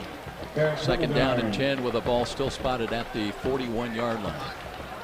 Rain easing off a little bit now. I mean, it was a frog strangler here for a while. That's exactly right. Pollard again waiting to take that snap. Checks off, now checks with, well, they still have 26 on the play clock. He's got plenty of time to run over and get some instructions if he wants, but he'll take the snap, option run again, keeps it himself. Spun around, got close to the 45. You know, when a quarterback turns that back like that, it's like good news, bad news. You're going to save yourself your legs, but boy, you know, those ribs take a little bit of a darn right too. They do. Yeah, again, so they try the option to the right side. Quarterback decides to keep it, but again, well covered. The quarterback was covered as well as the pitch man. So St. Francis really doing great individually beyond just team to do those nice open field tackles. Wind is going to work against Taylor, still very strong out of the northwest. 37-6 our score. Pollard does want to throw. Time of the pocket over the middle, throws, and that's a high ball. Missed Hans Lundgren. And it'll bring up 4th down and 17, and they'll have to punt the ball away again. Yeah, in and out of the hands of the free safety, Lee Stewart, that time. And boy, he was really angry with himself for not bringing that one in. But again, it's wet, it's slick, it's not really good conditions out here if you're a skilled positions player. And makes the ball very hard to wrangle in. Well, the good news, it has cooled off nicely. Yeah. And Hahn backs up, waits, counts his numbers, makes sure he's got 10 guys in front of him for blocking purposes. He'll back up to the 30-yard line, and they were short a man. Yeah. Still 11:32 remaining. High snap in the rain, got it away. High ball, short. That'll hit at the 27 and bounces inside the 25 to about the 24-yard line. So St. Francis now just trying to pick up a couple of first downs and keep that clock moving now. Still leading at 37-6. No game next Saturday. Cougars will be idle. They'll be back at Darcy Stadium, though, 2 weeks from today. It'll be a 12 noon homecoming kickoff against Lindenwood Belleville here at Bishop John M. Darcy Stadium. Speaking of John M. Darcy Stadium, remember, Joe, tomorrow, the Stars of Tomorrow, right here on Redeemer Radio, as CYO football kicks off their season. Eric Pete will be on the call here at Darcy Stadium as the St. Charles Cardinals take on the Jack Knights for the 12:30 kickoff. Kevin Downley is going to keep the first team unit out there in the fourth quarter. Justin Green runs into a bit of a hole, and not much of a hole, I should say. Did cross the 25 and maybe another yard to the 26. He has not had the openings today that we saw last week in Bourbonnais against Olivet Nazarene. No, that one was blown up by number 9, Cameron Gray, the junior linebacker that time, really coming in there on a nice slant to stuff that hole. You've heard his name mentioned a lot here today. He's played well. That he has. Came in Cameron Gray, leading with 9 tackles last week against Malone, 17 on the year, 1.5 tackles for loss. Green does pick up 3, second down and 7. Again, the rain continues to be much abated from what we saw earlier. Short drop. Here's the screen. Rocky James has got it. Gets by 1, but not 2, as he's chopped down with a loss back around the 26-yard line.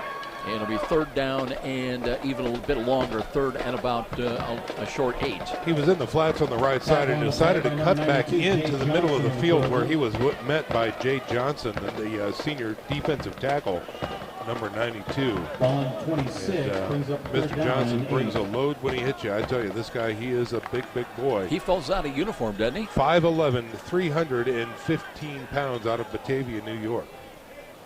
Cougars trying to reach their own 34 on this snap on third down. Ferrer drops the throw, looks over the middle, has got a ball that is caught at the 41.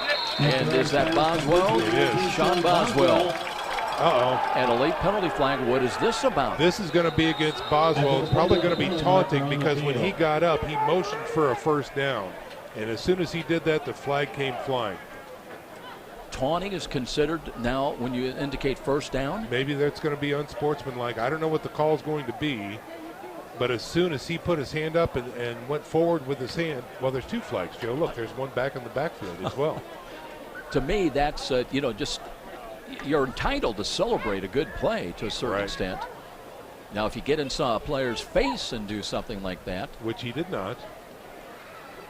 Now the Cougars are going to come over the offensive unit to talk to some of the position coaches. Personal foul against St. Francis. Personal foul. A double foul? A double personal foul against St. Francis. Unfortunately, he's not mic'd up. Our referee is not mic'd up, so we don't really get the calls as to what they are other than motioning, and all he gave us was personal fouls.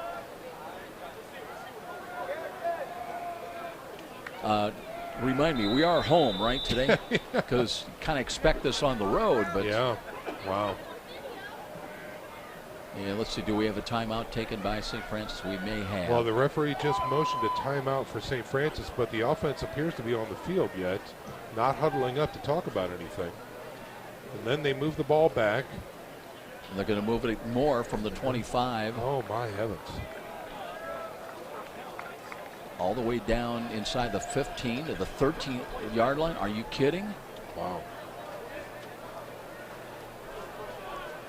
Well, I can't speak about the flag that was in the backfield, but the one against Boswell ostensibly, and that one kind of scratching my head a little bit.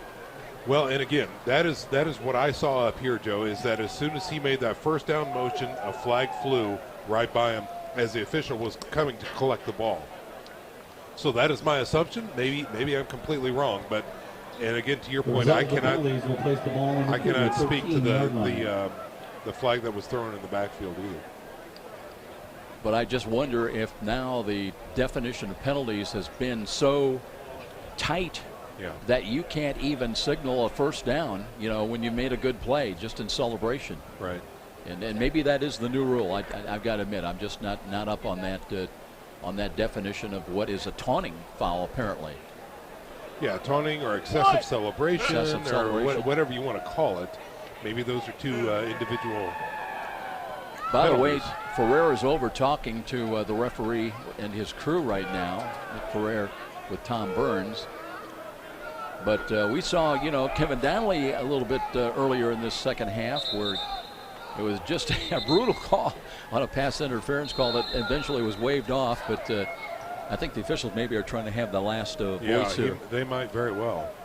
What's interesting also, those apparently are dead ball fouls, so it's first down and 10. If there's any good news out of all of this, it is that it's not first and what about 40? 40, yeah, that's exactly right.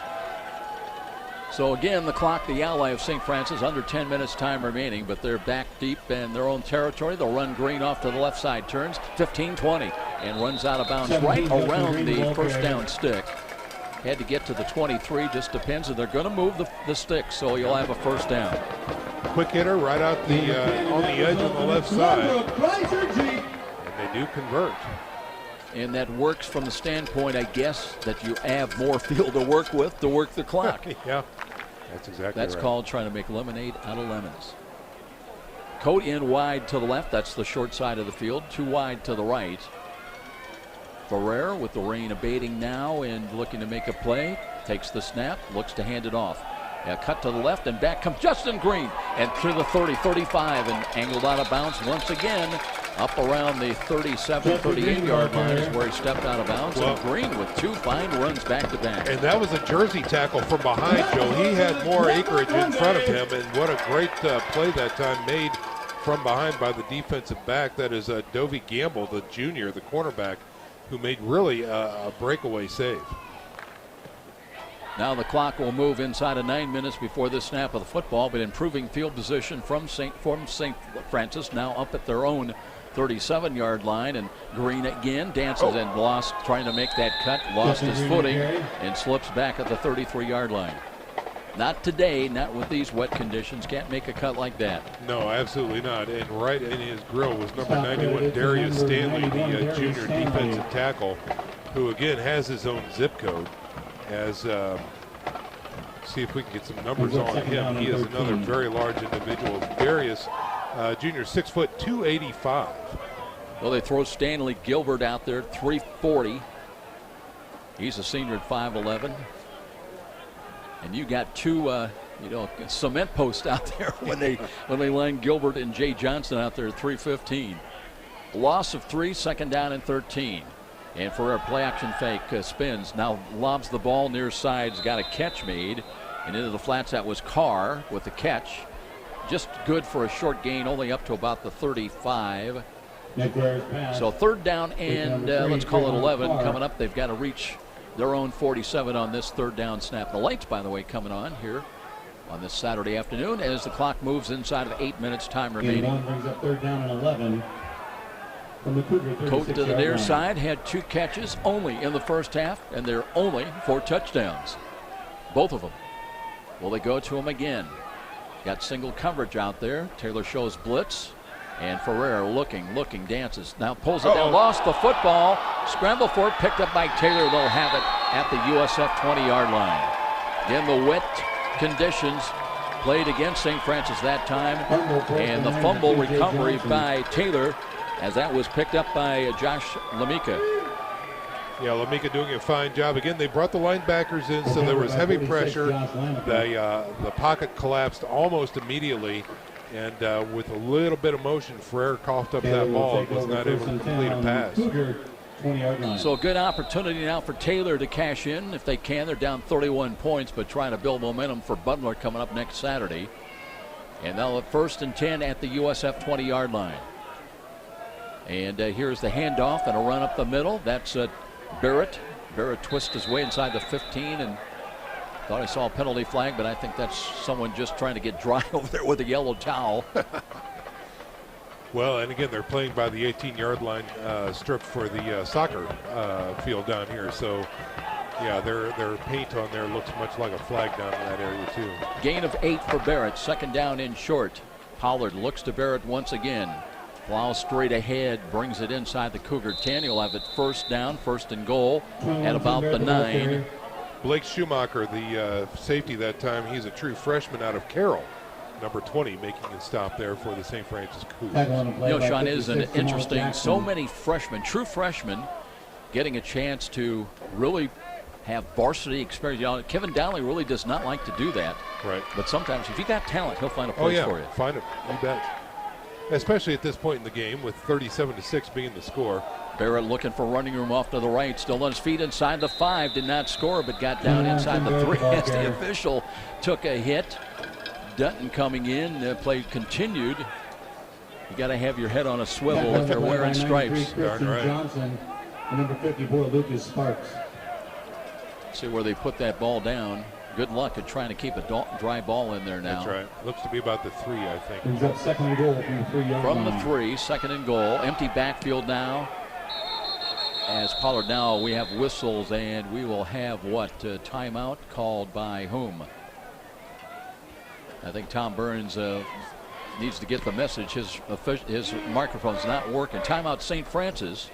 And we'll keep things right here in a lead of 31, but very much in jeopardy as knocking on the door the Taylor University Trojans with 6:10 remaining. Well, it's the 4th quarter. You would think that he has known that his mic doesn't work all day, Joe, but that's just me. I don't know.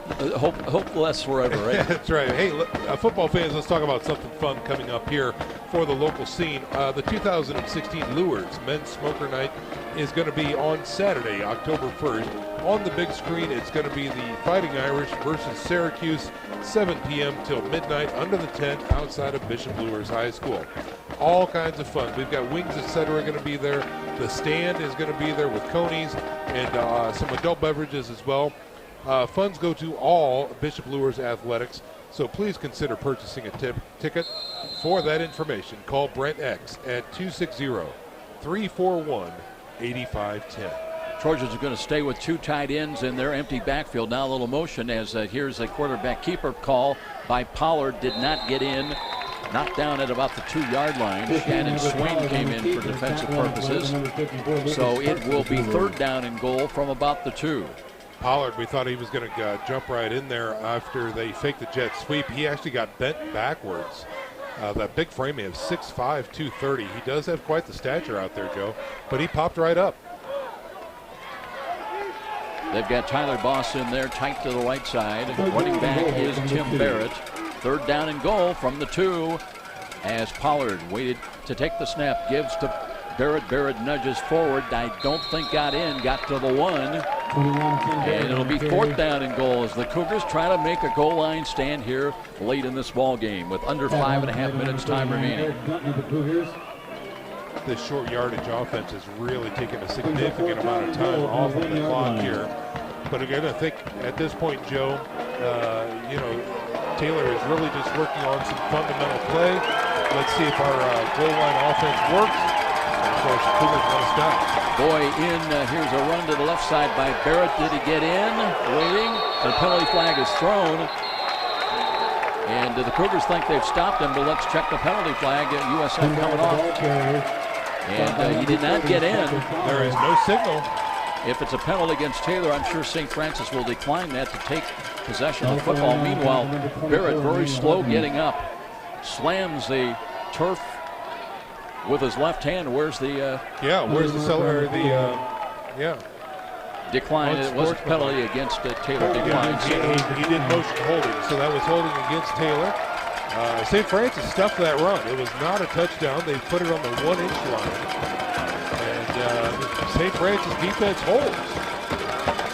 Going back to earlier, Sean, I know you're kind of like me.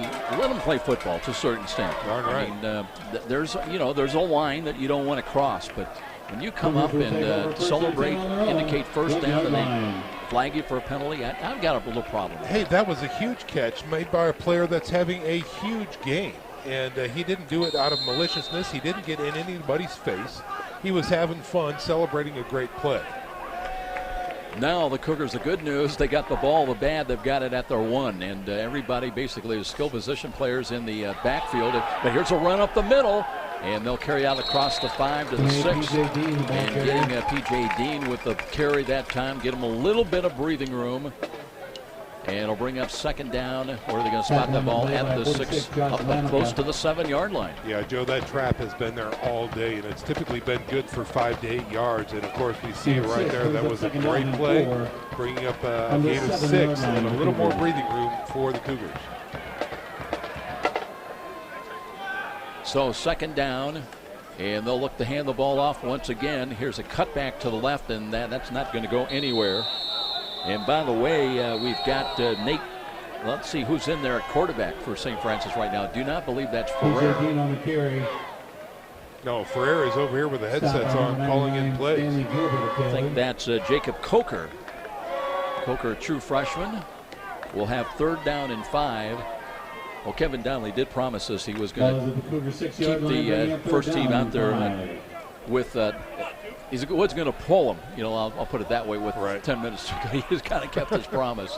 3rd down and 5, though, is Coker in there at quarterback, needing 5 yards to get a first down. Play action fake, rolls to the right side, dumps the ball off. There's a catch made, but only up to the 11, and that might be enough. It depends on the spot of the football. Hit Nicodemus on the little square out pattern. 5'9", 204-pound senior out of Cherubusco, Jason Nicodemus, one of the hardest-nosed players I've ever watched through high school and college ball here. They're going to mark him short by about a half a yard. Cougars started to send the punt unit on, and that may well be the case. As with 3:22 remaining in the ball game, they're going to put Nepper out there to kick the ball away, and Taylor will have at least one more opportunity to get points on the board. They've been held to a single touchdown here today. Nepper about 4 yards deep in the end zone, waiting for the snap, has got it, steps into it, kicks it away. High, floating ball. And Garrigue takes a bounce back upfield and will be finally touched at the Cougar 39-yard line. So great opportunity for Taylor in the dying minutes to try to get a little closer than this 31-point deficit. Well, and think about this, Joe. The offense for Taylor had a prime opportunity off of that turnover, but St. Francis on that last drive makes a huge goal line stand. The offense was able to get a little bit of breathing room, but again, Taylor now set up very well in St. Francis territory at the 39-yard line, and they could use a moral victory here. They could use some points on the board. Now we got to go to the roster because we're going to see Adam Hoffer out of New Haven in there as a safety. So a lot of the young kids get an opportunity in the final 2:56 of this ball game. Taylor trying to take advantage of a short field opportunity. They hand the ball off, and there's a run to the left to the 35 of St. Francis. And that's a new number in there as well for Taylor, as Craig Faulkner, who is basically a wingback or wide receiver, took the handoff and gets a gain of about 4 yards. Cameron Shackelford, number 55, the defensive end, 6'4", 250 senior out of Southside, makes the play. I think Adam Neal's checked in there as well. They'll go again with a run call up the middle, trying to push the pile, and that's driven back. Forward progress to about the 33-yard line. 34-yard line is where they'll spot it, and it'll bring up 3rd down and still 4. Muncie in on the stop for the St. Francis Cougars. James Jamesich out there, true freshman out of Carroll, saw a lot of time earlier in the ball game. Trojans trying to reach the Cougar 29. And here's the long count from the line of scrimmage. And here is Wilson Alexander. Rolls, dumps it off. That was a throw, short throw, incomplete. Looking for Faulkner once again. First time we've seen Wilson Alexander today, the 6'2 senior, 195-pounder. Alexander's pass.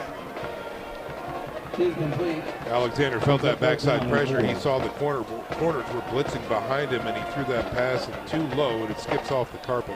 Yeah, he kind of made a last decision, second decision on that, and did not step into the throw. Now Alexander again rolls to his right, looks, lobs it right side. The ball is caught, or was it intercepted? No, it was caught. Yeah. Kind of a circus catch, as he was going up to get that ball, the defender actually kind of picked him up on his shoulders.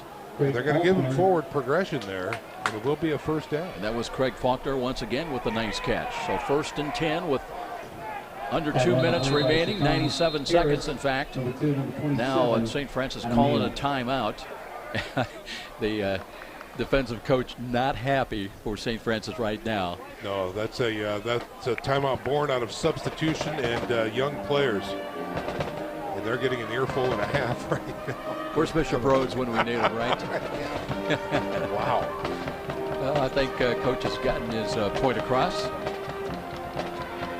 Let's check some of the other numbers in there as you talked about Jamal Jackson back out there now. Also, we see Blake Schumacher, saw him earlier in the ball game. Carlin Coleman still out there. I'm not going to call these guys backups, but Cameron Shackelford started some games last year and the start of the season. Schumacher, one of the 2 safeties back for St. Francis. See Jamal Jackson in there as a linebacker. He's a freshman out of Cathedral, Indianapolis. Emmanuel Evans also out there right now. So 1st and 10 for Taylor. 95 seconds remaining in the game. Wilson Alexander in at quarterback. Rain is stopped. Sun trying to come out. Here's Alexander. Throws over the middle and looking for a hole. And that one is going to be picked off. USF at the goal line. I think that's number 21 on the interception. Ryan Johnson, the cornerback. He's a freshman out of Xenia, Ohio. So the Cougars get their 2nd pick of the day. Eric Denton had one earlier that set up the score. And USF, good news, bad news, Sean. Yeah, get the ball back, but inside the 1. 2 in a row. Wow. And let's see if it'll be Coker again to come out. It will be Jacob Coker. And he's going to say, thanks, Coach. Yeah, really. Appreciate the opportunity for some snaps. Could I get the ball maybe a little bit further upfield? Yeah, maybe the 20? I don't know. See number 84 checking in for St. Francis. Again, that number 84, Cam Smith, wore that number very proudly for the Cougars. Now it's Will Chrisman. Tell you what, still driving across the 5-yard line with 1:16 remaining. New numbers in there. That's Ryan Sonater, the Bishop Dwenger State. There you go. Yep. Saw some snaps last week at Olivet Nazarene. They'll mark the ball at the 6. Will Chrisman, you mentioned him. He's in wide to the left side. Would not expect Coker to necessarily throw the ball. He does hand the ball off. Sonater cuts to his right, lowers the shoulder, bangs to the 10, got out to the 11. That should be enough for a 1st down. Sonater on the carry, tackled by number 12. Boy, that was a big hit, too. Derek Warner. Well, Sonater looking to hand that ball off to somebody, and nobody wanted it. The officials just kind of played dumb a little bit, but well, they've not moved. What, do we have a penalty? Was there a flag? Clock is stopped with 49.5 seconds remaining. Looks like Tom Burns wants to make yet another call. Did not see a penalty flag. And that play results in it. Lundberg good! It looked like an illegal shift on the defense or substitution penalty. I believe that was it. It's declined. Cougars will take the ball and the 1st down at their own 11-yard line. Carr up on the wing to the right side. Coker's the quarterback now. Sonater the running back out of Bishop Dwenger. And Coker looks to Sonater again up the middle. And backpedals his way up to about the 12 to the 13-yard line. And we may not have another snap of the football, Sean McBride. That might do it, Joe. Yes, they'll spot it at the 14, and I believe that. Yeah, they're under the play clock. They haven't even started the play clock yet, so Coker might want to take one more snap. He says, I'm living large here. I got the ball at the 14-yard line. Let me run one more play with 10 seconds remaining. He's got motion again. Chrisman right to left, runs into trouble, cuts it up, still on his feet, and gets back to the 15-yard line, and that will do it. So it will be a 37-6 victory. Sun trying to break through here. We've seen it all. Well, we didn't have snow. Well, we saw everything else. Fortunately, no lightning. And the Cougars with 17 points in the 1st quarter really set the trend here today, open things up, and win it by 31 points here at home on this home opener at Darcy Stadium. 37-6 the final score. But your thoughts, Sean McBride, and I know it's the first time you've had a chance to see these Cougars here in Fort Wayne. Well, it's a delight, Joe. It absolutely is. When I evaluate the performance on both sides of the ball, obviously Ferrer, what else can you say? His mechanics, his form, his poise in the pocket, 5 stars. That offensive line giving him that pocket and that protection. The offensive line getting that trap play to work successfully for 4 to 7 yards each and every time they run it. And then that swarming defense playing that double whistle drill, a net of defense flowing to that ball each and every time. The St. Francis Cougars, they're the real deal. That's just all there is to it, Joe. And they're playing midseason form early on in this season. It was interesting today because it was really a slow start, 3 and out on the first possession, but the defense caught fire, created some turnovers, a block punt, set up the first touchdown, and then an interception by Eric Denton set it up for a 14-0 lead. And again, this is a team that they have that cohesion between, and they feed off of one another, the offense to the defense and vice versa. And that was really pretty much the case here today. Well, you're exactly right. The defense creating tremendous opportunities for the offense recognizing that and really capitalizing as well. So I think you're exactly right, Joe. Both sides of the ball are in sync and in tune. And I saw a little bit of them playing down a couple times. They got a little soft, in the middle of the game, especially right before half. But then they got that great motivational speech at halftime, which I'm probably glad I wasn't in the locker room. And they came back out on fire, and they really proved the point on that opening drive in the third quarter. The defense stuff, offense responds, defense stuff, and offense responds. So again, St. Francis really doing the job on both sides of the ball. We'll take a timeout. We'll be back with our Cougar post-game shows. Cougars win here in the home opener today, 37-6 the final. This is Cougar Football on Redeemer Radio, 106.3 FM, Northeast Indiana. Meet the Murphys and the Taylors. Robert, These I neighbors both messed up here. refinanced What do their we have homes left to take then? This is our 62nd FCU. We've got 3 more 30s besides this. Okay. Let's we'll get them in. Yep. Only $199 by choosing Midwest America's special 10-year refinance program and didn't need to use their vacation money. Looks like this year, the Murphys will be getting the Taylors' mail while they're out of town. Find out about Midwest America's 10 and Done program, where you can own your home in just 10 years. Visit us online at MidwestAmerica.org for more details on this and other refinance options and first mortgages. You can also call or stop by to speak with a mortgage specialist at one of our branches located in Fort Wayne, New Haven, Columbia City, Decatur, and Huntington. Midwest America. Altogether better. An equal housing lender. Now, with analysis of the game, what went right and what needs some work, let's go back to the stadium with the voice of the Cougars, Joe Parson, of the Redeemer Radio sports team. Welcome back, everybody. As not bad right now at Darcy Stadium as the Cougars and their fans celebrate a 37-6 victory. They go 3-0 on the year. And also importantly, 1-0 in the Mideast League. The Taylor will drop below 500 now, 1-2 and 0-1 in the Mideast League. Looking at the line score of the ball game, 17 points in the first quarter. Really opened it up for St. Francis here today. In the first quarter, they had one more touchdown. In the second quarter, they led at halftime 24-6. Added 13 more points in the third quarter. Neither team scored in the fourth quarter as we had. It's funny, we had rain before the start of the ball game. Then we had basically okay, and then early in the fourth quarter, it was a torrential downpour. Then the winds also blew up out of the northwest. And really, both teams just trying to hold on to the football. We had some exchanges, some problems with turnovers, but no team scored. And it ends a 37-6 victory for St. Francis. Let's recap the scoring. As we mentioned, it was the defense for St. Francis that really kind of kick-started the offense. Started with a block punt that gave possession to St. Francis at the Taylor 35. That would lead to a Ferrer to Hakeem Kelsaw 4-yard touchdown pass. Really that little sweep on a touch pass as the running back, or I should say in this case the wide receiver, comes in motion behind the line of scrimmage. It happens almost so quick and so subtly that you can miss it if you're not watching closely. It's just a little touch pass. But Kelsaw sweeping into the left end of the end zone at the 11:27 mark. Nix added the extra point, and the Cougars were off and running at 7-0.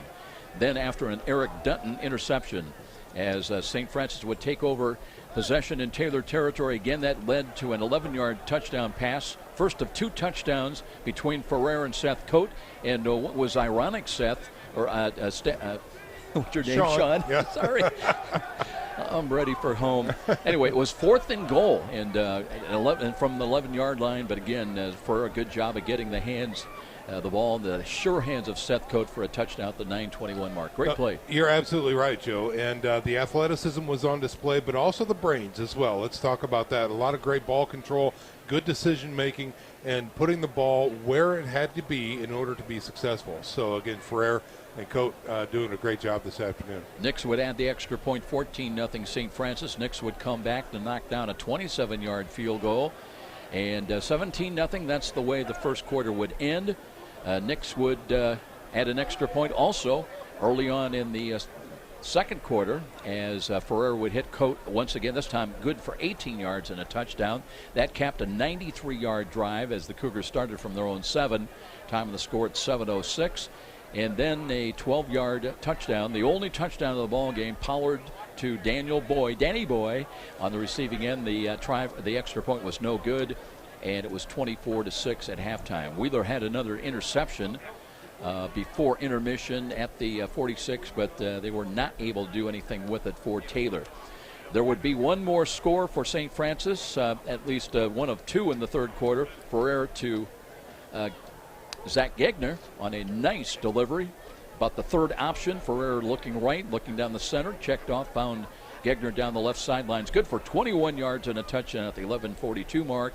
Cougars unable to add the extra point. That made it 30-6. And they would get one more, an 11-yard touchdown. Ferrer to Rocky James at the 6:37 mark. Nix with the extra point, and that's the way this one ends at a 37-6 victory for St. Francis. Well, again, Joe, we talked about the highlights of the game and the scoring drives here. More impressively, when you look deeper past those numbers and the highlights, the offensive line giving Ferrer not only the opportunity, but Ferrer expertly doing his checkoffs, looking through his progressions, making those proper decisions. It was absolutely a great display of real teamwork today by the University of St. Francis Cougars on offense. And, of course, when you look at the other side of the ball, let's talk about that St. Francis defense, keeping this talented Taylor team to 6 points. They had every opportunity to play down to maybe a different level, and they didn't. Again, a goal line stand. This was just tremendous football. You know, Taylor had some plays. They had some positive things to work on and to bring them back for their home game against Butler next Saturday night. But by and large, Everett Pollard was never really comfortable in that pocket today. No, he was not. Absolutely. And so, again, great coverage by the secondary, okay, and good pressure by the men up front, not creating a sense of comfort. And, again, we saw early the quarterback deciding to really keep that ball, making himself the runner. Well, there has to be good reason for that. That's because of the great coverage out there by the secondary core. He didn't have an opportunity to pass, and the pocket is collapsing, so I'm going to tuck it and run. So, I'll tell you, I think you're spot on. You know, Wilmer Cole, we saw him make a great play that had to be sorted out a little bit with an early initial indication of a penalty that was picked up. And then Deshaun Lewis, about some big hits, I thought defensively set the tone for what we were going to see today out of this Cougar D. You're absolutely right. And how contagious is that? You could feel it, the vibe all the way up here, the kids on the field flying around, making big hits and feeding off of each other's energy that way, and the score is a result of that. Let's take a 90-second timeout. We'll be back with final comments as we wrap things up here from Darcy Stadium in this Cougar victory 37-6. Hopefully we may see some of the final numbers. And it'll be interesting, Sean, to see. You know, St. Francis had not given up a sack in the first two ball games. They gave up 35 a year ago, and will that trend continue? We'll hopefully find out before we leave the air here today. 37-6 the final. We'll be back with final comments. Cougar football on Redeemer Radio, 106.3 FM, Northeast Indiana. Life is a journey to God. Run them up, we stumble, run them off, we get lost, we'll call we it lose the light. The best way to navigate that journey is turning to the Catholic faith. Our daily life of spouse, children, neighbors, the stress of work and worry often lead us away from Christ. Whatever your trials, temptations, or tribulations, the Catholic faith is here. You can find the message of hope, trust, and conversion right here on Redeemer Radio. Welcome home to your family of faith. A clean office space. Okay, that's an easy choice. And choosing the right company to clean your business is easy too. Sioka's Professional Cleaning is the choice of a lot of Fort Wayne companies because of the 100% satisfaction guarantee. Sioka's does it with built-in check systems to make sure your business is cleaned beyond your expectations every time. First impressions are critical, so make sure yours is always the best with professional cleaning from Sioka's. Just make the up best some numbers. people, the best service. 483-2112 or online at siokas.com. Hi, sports fans. Sean McBride here, inviting you to try the Barbershop experience. St. Joe Center Barbershop, located at the corner of St. Joe Center and Maple Crest, prides itself on professionalism, cleanliness, and a family-friendly atmosphere. In their third generation of family ownership, they have a combined experience of over 125 years. Give them a call at 485-6981. It's my barbershop of choice. That's St. Joe Center Barbershop at 485-6981. With Sean McBride, I'm Joe Parson back at Darcy Stadium. And we are unofficially advised that St. Francis did give up one sack here today. That would be their first of the year. But, you know, I was talking to Trevor Miller, the line coach, before the ball game. No sacks for the first two ball games. And, you know, just one maybe after 3 games. That still is a monumental step forward for this offensive line. Well, and not hearkening back to that specific play, Joe, you have to wonder about, was field conditions a part of that? I mean, it was a slick surface today. We saw that. We experienced it. That might have lent itself to that sack, which, again, I don't know that it is actually confirmed, but we're hearing from the PA crew that there may have been one sack on the day. Regardless, like you said, what a stat. One sack after 3 games at this level of play, I mean, that is just tremendous. Coach Trevor has to be just tickled with the offensive line play so far this season. Now, I believe this is the first week of the official rankings, the seasonal rankings. Cougars have been number 4 in the preseason poll. I'm not aware of anybody else above St. Francis losing, but, and by the way, there's Gaston. Is he limping a little bit coming off the field? Maybe. They were, Kevin Downley said, well, he'll dress. He probably won't play. I did see him out there on special teams at least on one occasion. But here's a guy, had a chance to see his little brother play last night for Bishop Luers. Mm-hmm. And but Charles Gaston is a guy that I think could have a major impact positively on this team the rest of the way in this season, once he is healthy. That's exactly right. Anytime you have a Gaston playing for you, they are a difference maker. And Justin, the sophomore that's out at Luers right now, they say he's faster than his 2 older brothers, if you can believe that. So now, in looking the way that he was walking into the tunnel here, remember, too, these are kids wearing cleats on concrete. Yeah, so that wet might, concrete. Yeah, might be why they are walking the way they are. So, anyway, he might be okay. We just don't know. So.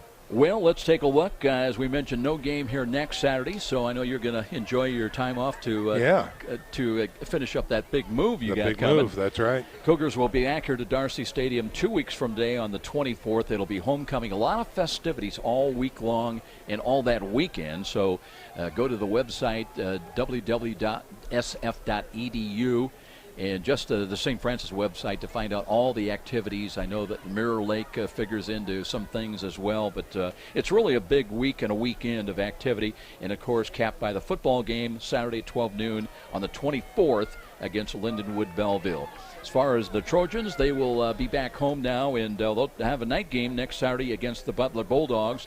The other action, we'll be looking for scores. It was Siena Heights at Missouri Baptist. That was a Mideast League game as well. Marion tonight against University of Indianapolis. Concordia, who beat St. Ambrose recently. They're at Wagner of New York, and it was also, well, really, when you look at the Mideast League, 4 unbeaten teams when play started today: USF, Marion, Siena Heights, and Concordia.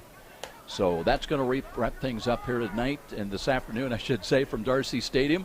We want to get out of here before the rains come again. It's 37-6. The Cougars still undefeated at 3-0, 1-0 in the Mideast League. Special thanks to our studio producer. His name was Robert Scora. For Sean, I'm Joe. So long, everybody. Until 2 weeks from today, Cougar football back on the air. So long, everybody. Thanks so very much for listening. In the name of the Father, and of the Son, and of the Holy Spirit. All right, guys. Have a good afternoon. Okay, Robert. Thanks, buddy. Thanks, Robert. Yep. Take care. Here's another great thing about today. We leave this gear. There you go.